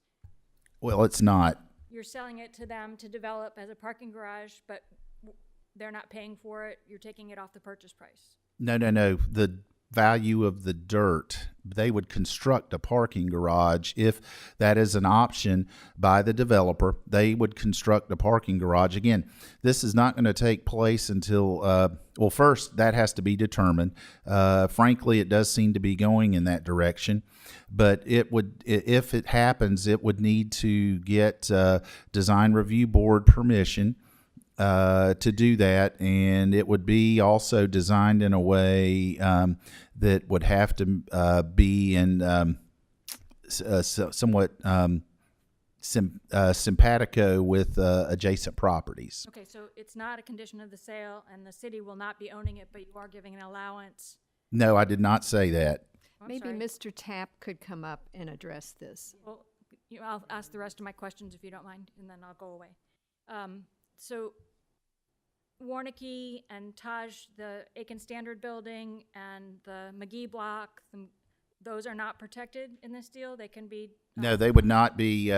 They would not be torn down. Again, we would not be entering into an agreement with Oliver Group if those properties were going to be torn down. The only property that would be acceptable to be demolished would be the motor court, the Holly House building. So those other buildings in the contract are protected?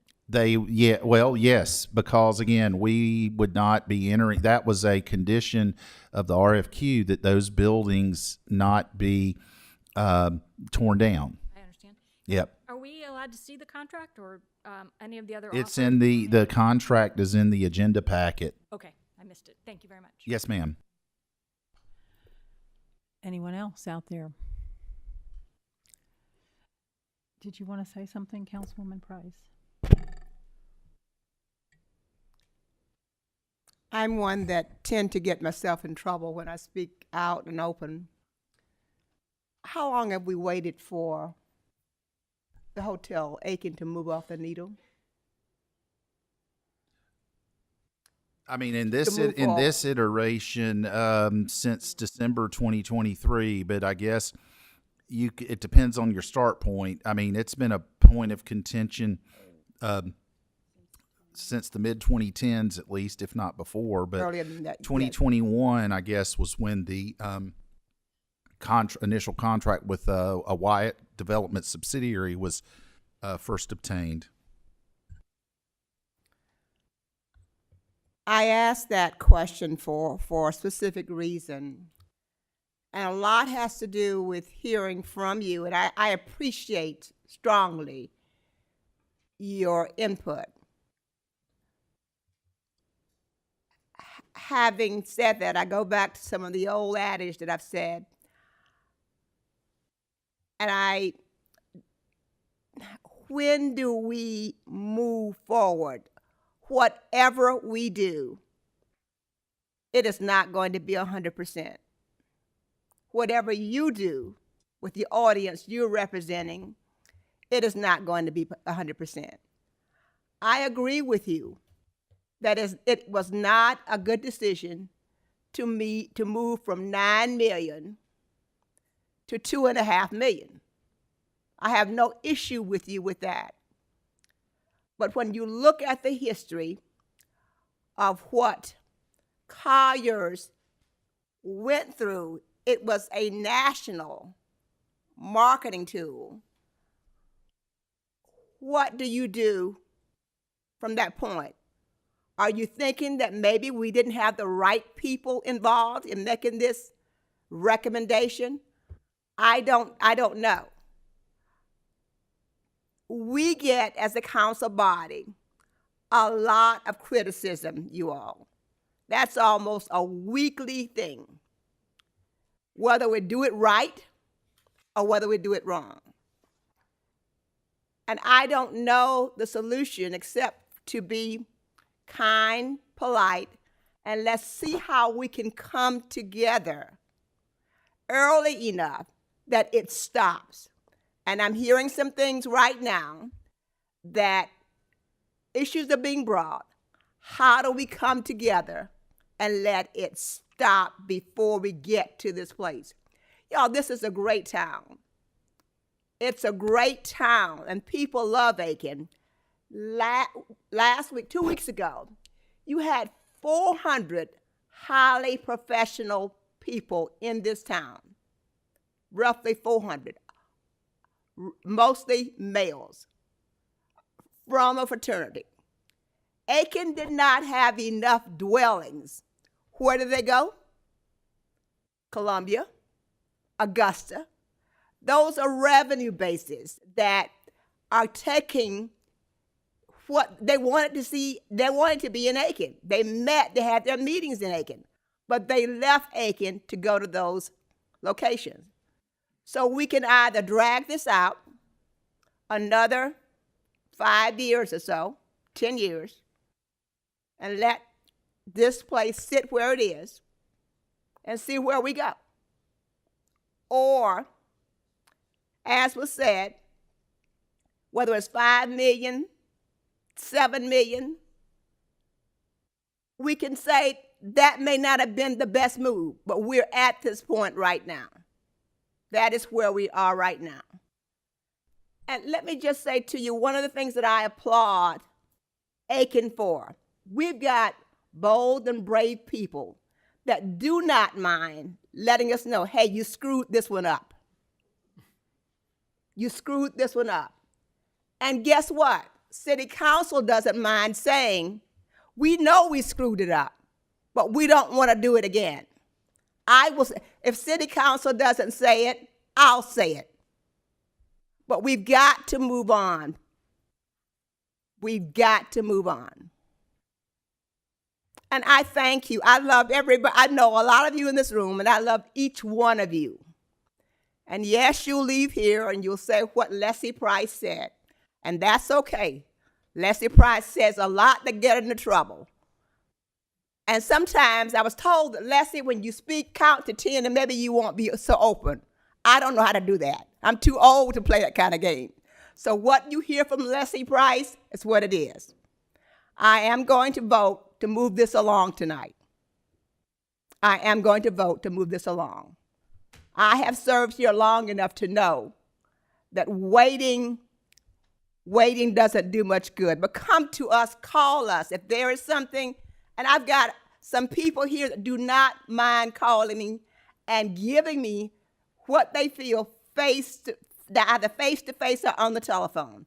And I appreciate that. But it is other ideas being exchanged as we have the conversation. You give me an idea. I'm sorry, Mayor, I'm talking too long, but I got to say this, and I'm going to call his name. When we had the water, the brown water, the discolored water issue, we had a consultant that was working to help with some solutions. But I have a friend, and I don't mind calling him my friend, Tom Wyatt. Tom sent me photographs, sent Stuart photographs, and said, this is what is in my bathtub, and other things as well. Tom, when he was talking about the problem, said, but I have a solution. Our city manager got that information. He followed that solution. And with that solution, it came up when we got our reports that's coming in. It was very close to what we are doing right now. So when you see the infrastructure being done, that was working together as a team. All of you in this room want to help. I know that. I feel that. And you care about this town. And so do I. And I will say or do what I think is best.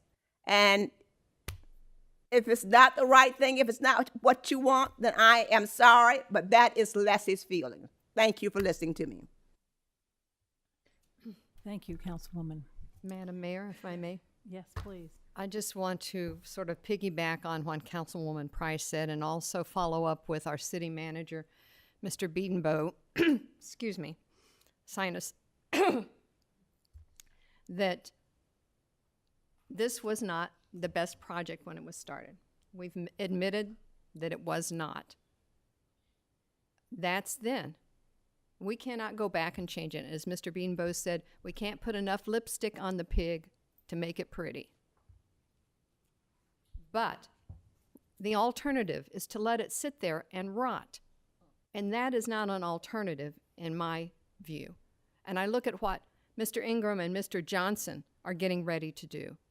And we get this done. And we have the lab, one of only 17 in the whole nation.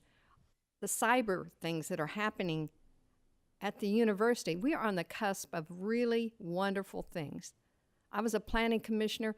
Lucy, you remember many, many years ago, like I said before my hair was white. And I'm seeing things now come to fruition that we worked on for so long. Yes, mistakes were made. But as Councilwoman Price said, we all love the city and we're all trying to do our best. I am going to vote for this because I do not want to look at that anymore. It's like driving, having a boil in the middle of your head and saying, don't pay any attention to that. You know, it's wrong and it has to be corrected, and we're trying to do that. I hope that you will support us as we move forward, but it needs to move forward. Thank you. Thank you.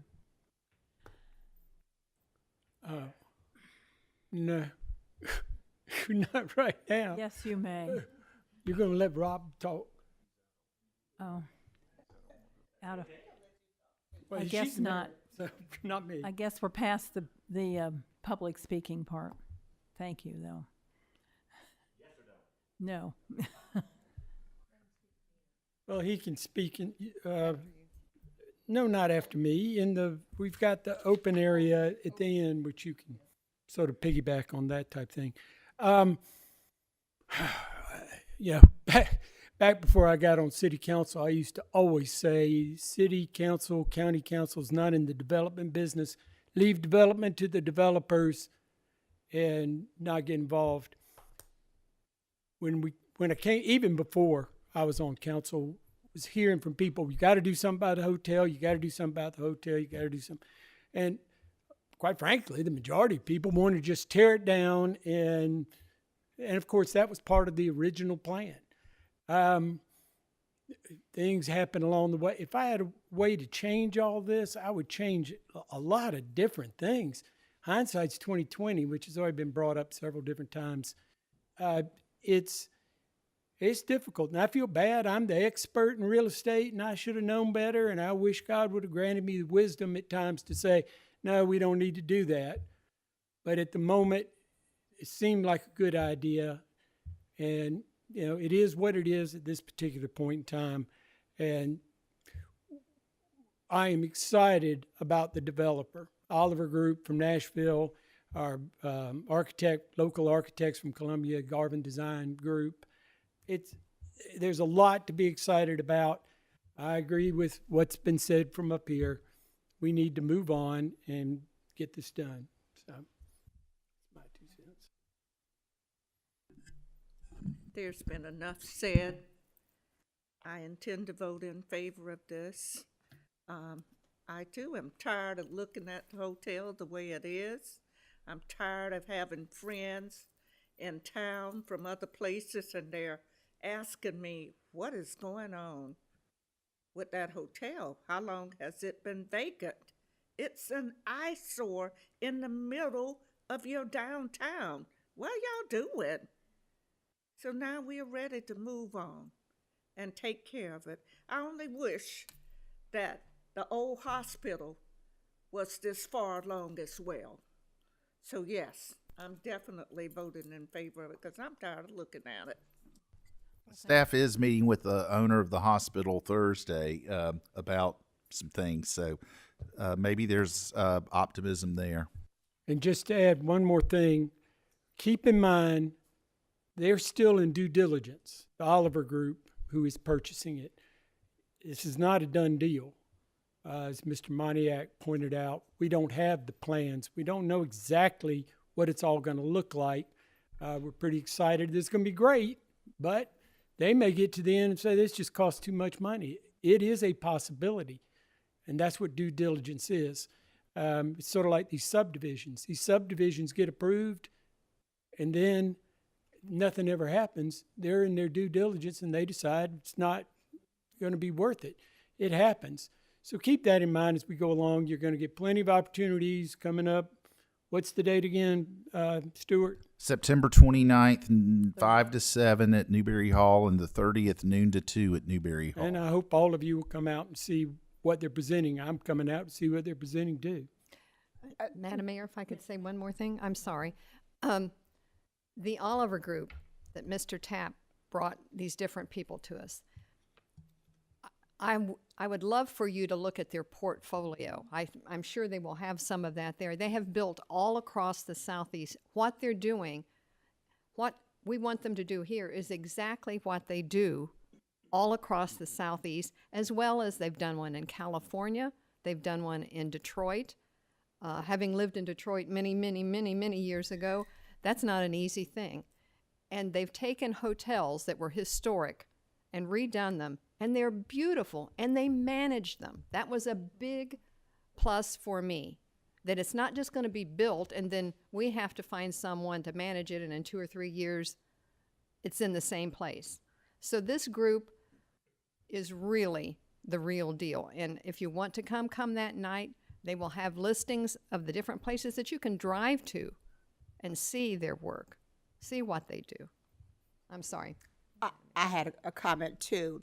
As my colleague Kay mentioned, on Newberry Street in the next block, you'll have roughly 100 research people located. Now, they're not going to do any lab work, so don't go out and say they're going to be doing all kinds of experiment. Research people located in that building.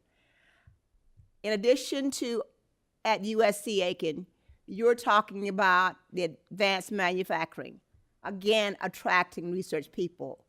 Aiken was known at one time of having the highest degree, and Mr. Bonnet, you can correct me if you want to, of research people and scientists, more than a lot of the areas that one can name.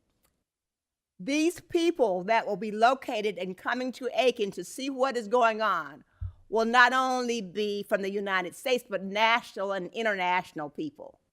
And for them to come in our community, and here 3 to 4 years later, we've got this hotel if you want to stay in downtown. Welcome to Aiken. Maybe it doesn't matter, but it matters to me.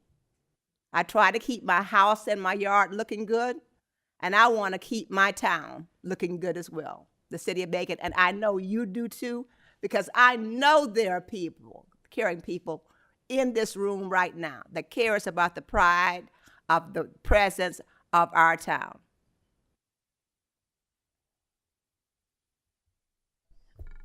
Thank you. Everyone has. Call for the question. I'm calling the question. All those in favor, please raise your hand. Thank you. Motion passed unanimously. Yeah.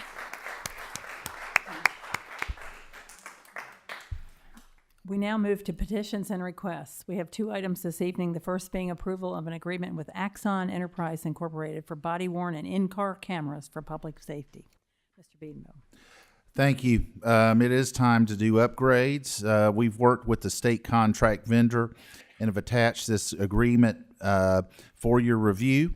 This would purchase 85 body-worn cameras with basic license, unlimited storage, refresh, and live streaming GPS. We propose to purchase 72 in-car cameras with licenses, signal activation, and implementation. The plan is to phase this purchase in over a 5-year period.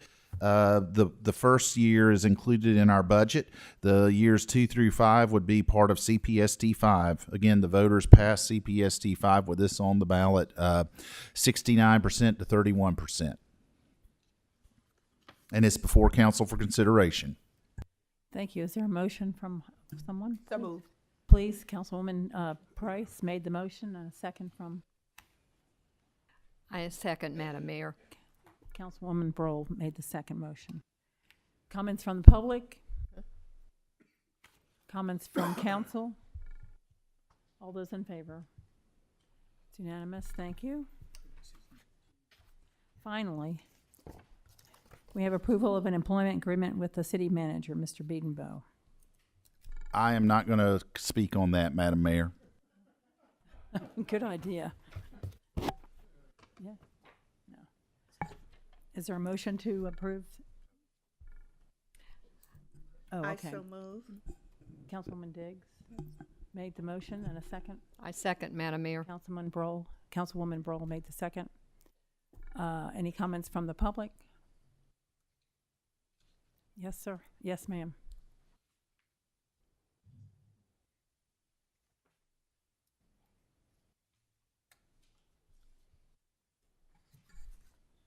Good evening. Good evening. I'm Wendy Collins Gutfarb at 645 Coker Springs Road, Southwest, and I thank you for the opportunity to speak tonight. In reference to Stuart's contract renewal, I respectfully request that the decision on renewing his employment contract be delayed until the newly elected council members are seated.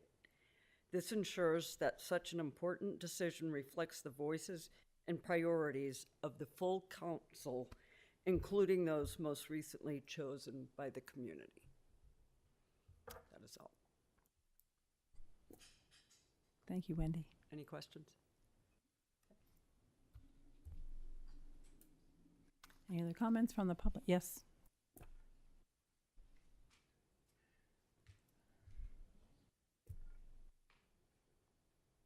John Davis, 107 Periwinkle Court, Aiken. I wasn't going to say anything today, but this lady made a point. 2 years ago, I stood up and supported the extending the contract to Mr. Biedenbow. and I have no reason to change my mind today. I think from an operations standpoint, he has done what the public needs him to do on a day-to-day basis, whether it's public safety, whether it's, yes, even drinking water. We got an old infrastructure, and I'm sure there's going to be a big price to pay to replace that in the future. The hurricane recovery was phenomenal. But I do have to say that the lady brought up a good point. Mr. Biedenbow, with all due respect, your contract still runs until, I believe, July. Like I said, I wasn't going to say anything, but somebody brought the subject up. Why not let new council members join the council? We still have plenty of time, plenty of runway to make that decision. I think actually it would be good for Mr. Biedenbow to work with the new council. And then, early next year or whatever, revisit it or table it or whatever. That's because it's more than what the lady said. I know what's going on out there in social media as well, even though I don't get on it, but my wife will come in and say, hey, did you see this? Did you see that? Oh, man, I don't even have a Facebook page. But, so I think that should at least be considered before the vote. Either way, I would be happy to see Mr. Biedenbow continue on for as long as I live in Aiken. Thank you. Thank you. Mm-hmm.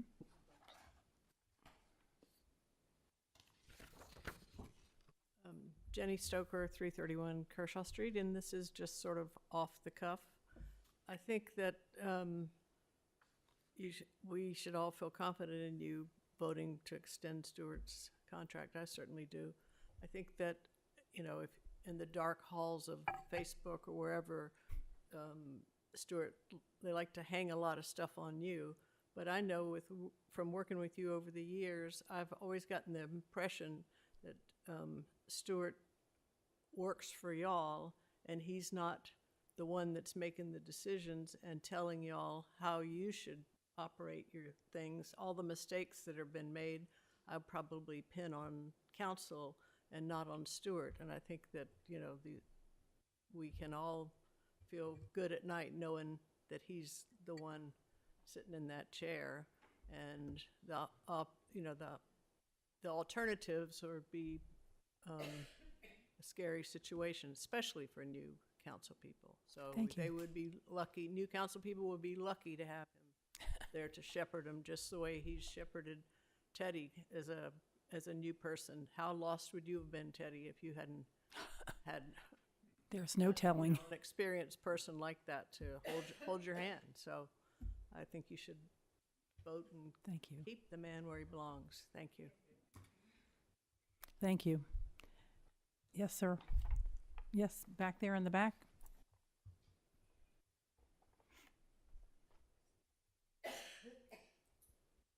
Good evening. Good evening. I'm Christina Q, and I'm the chair of the Aiken County Democratic Party. And I just want to echo a couple of the sentiments that were made on this item here on the agenda. I've had a great working relationship with Stuart so far, so this is Stuart not anyway in jeopardy of your position or your role, but I do feel like since we do have contested seats, and this is our first time having contested seats for every seat that's up, or Democratic candidates for every seat that's up, I would like the opportunity for our potential candidates who will be in those seats coming in this November to have the chance to decide on this decision. Thank you.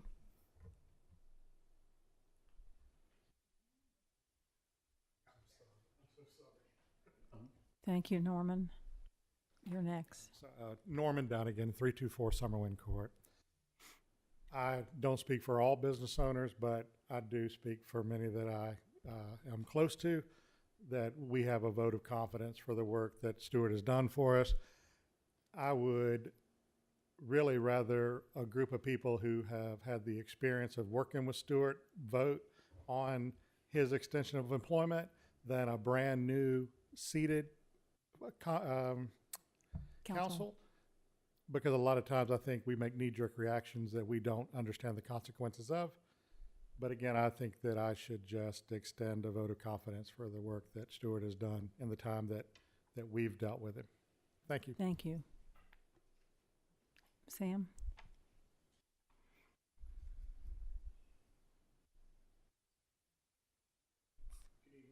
Good evening, Sam. Sam Erb, I live on Dibble Road in Aiken. Stewart, you and I go back long ways, even before you were city manager. I met my wife in your restaurant. Thank you. That's a good thing. Okay. Very much so. Okay, good. Now, if you just open it back up again. But Stewart, before he was council, we made trips together with the city of Aiken. And his knowledge of what goes on in this city, even when he was not city manager, was phenomenal. I mean, he's just a wealth of information to have. And I couldn't imagine a better city manager other than Stewart. And I'll have to echo on what Norman said. I think it's wise to do it with experienced counsel. I really do. So I'd hate to lose you, Stewart. Thank you very much. Thank you, Sam. Anyone else? Any comment would you like to make? Comments from council? Yes. I've served on this council for 14 years. Stewart is the 4th city manager that I've sat under. I can tell you, some of them have been nightmares. I have full confidence in Stewart. Stewart keeps us informed. Stewart doesn't miss a beat. Stewart accepts criticism well, and he knows how to deal with everyone. I think we're blessed to have Stewart. When we go to our municipal conferences each year, so many people from different towns and cities tell us, y'all blessed to have him. We already know that, because they'll discuss some of the things that's going on in their cities with their city managers. And all I can do is shake my head, because I know what we have here.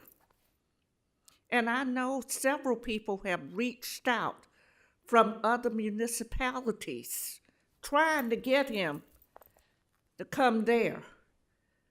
But his heart is right here in Aiken. He loves this city. He does not want to leave this city. And he always does what he thinks is right for this city. So he has my vote. Madam Mayor, if I may. Yes, please.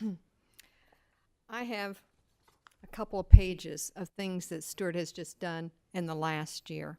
And I have to say, Stewart treats everyone the same, whether you agree or disagree. He always uses the utmost respect. He turns himself inside out to meet with council, to meet with people. I don't think I've ever heard him turn down someone and say, gee, I'd really like to meet with you.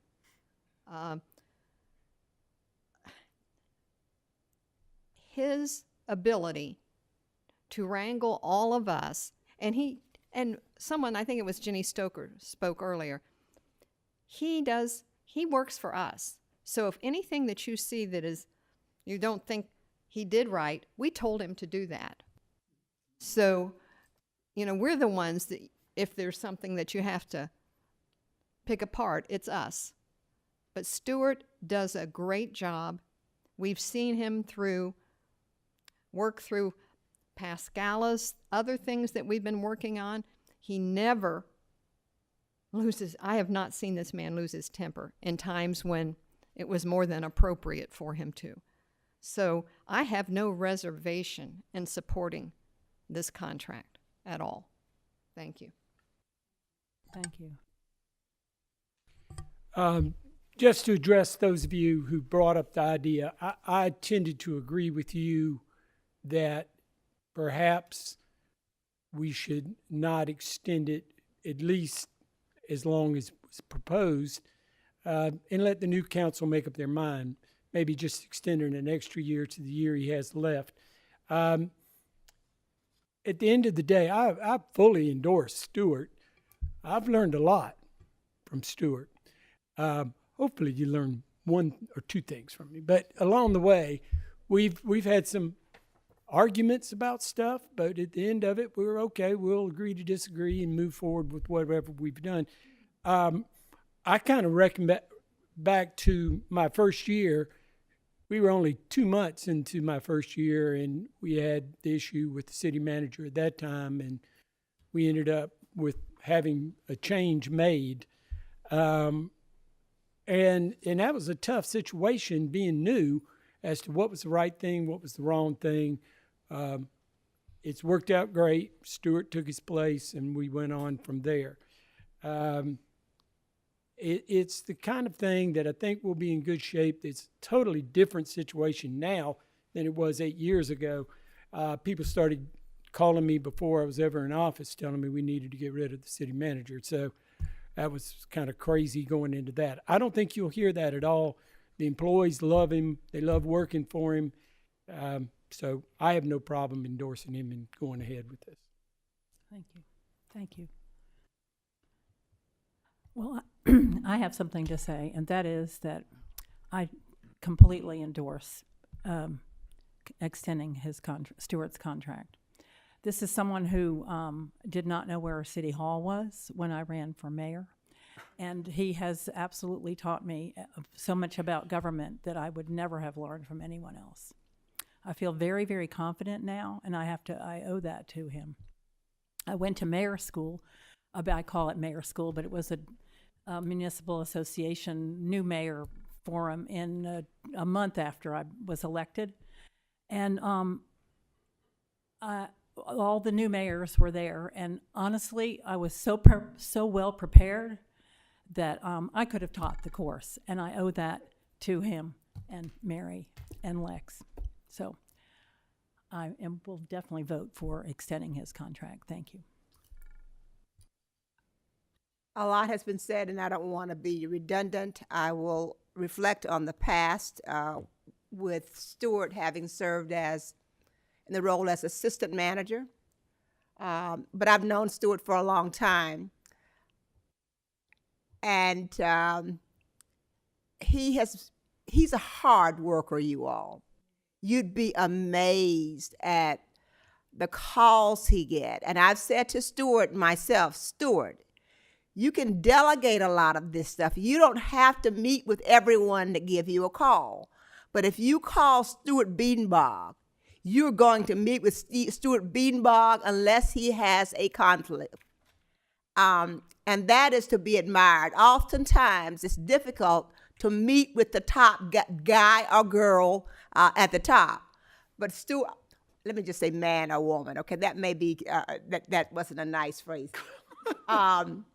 But nevertheless, Stuart will meet with you if you're scheduling a meeting with him unless there's a conflict or another issue that's taking place.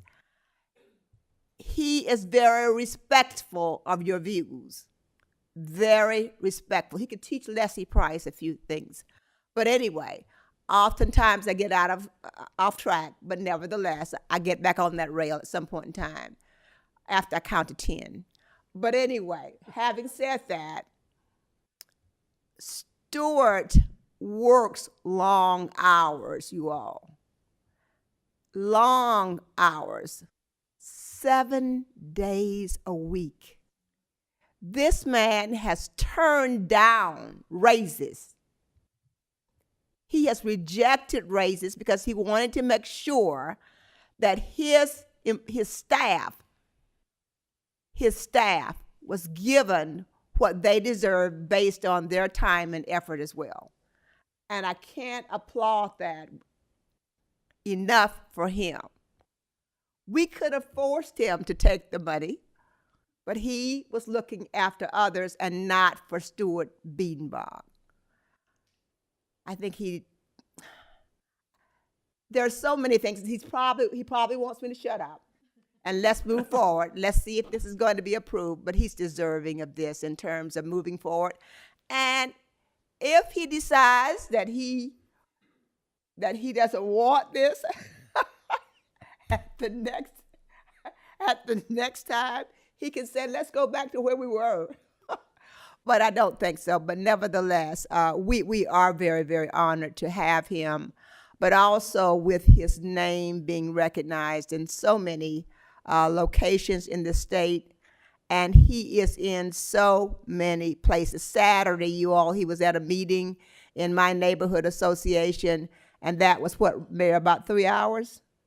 About 3 hours, Saturday morning, listening to an area where people would send their second or third person. You had the city manager and the mayor present. And that's what we do. Call for the question. All those in favor?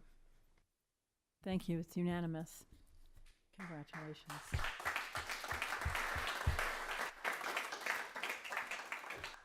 We now open the floor to public comments on non-agenda items. Comments are limited to 3 minutes per speaker and for a total of 30 minutes. Yes, sir.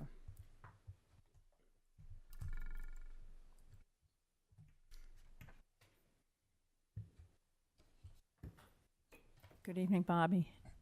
Good evening. Thank you, Madam Mayor. Congratulations, Stuart, on your contract extension. Well earned.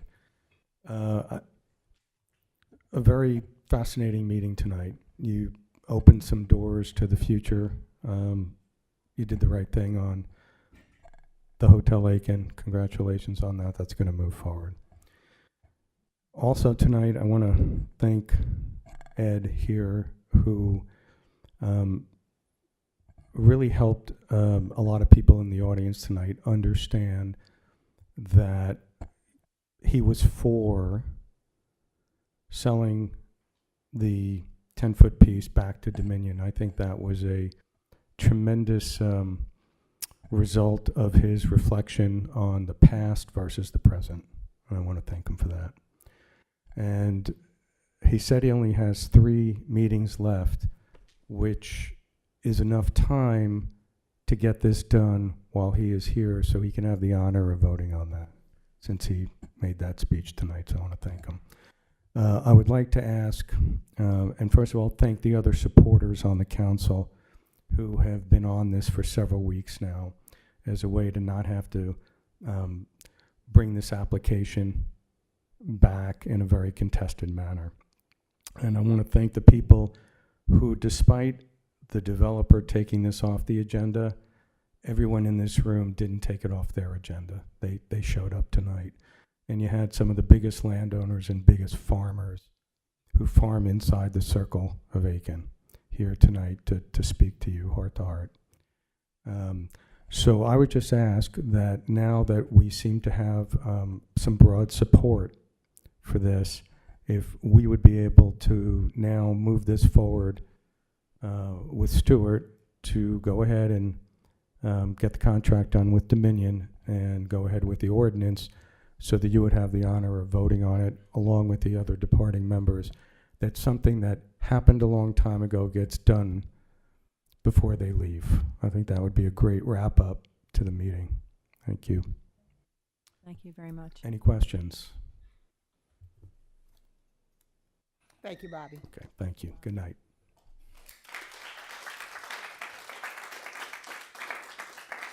Yes, back there.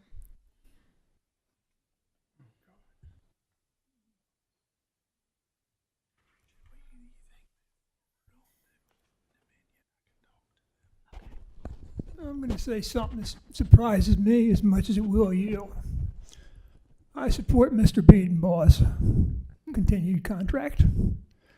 However, I wish he would take the time to consider the water main break issues in Aiken that I continually bring to his attention. We talked about it tonight in the work session, or at least I was allowed to ask questions. And I believe that he's made a grievous error with respect to groundwater events and with respect to water main breaks in Aiken. I'm not asking to work for Aiken. I'm just asking that the time be taken to stop these problems. Thank you. Any Thank comments? Thank you so much. Thank you. Anyone else?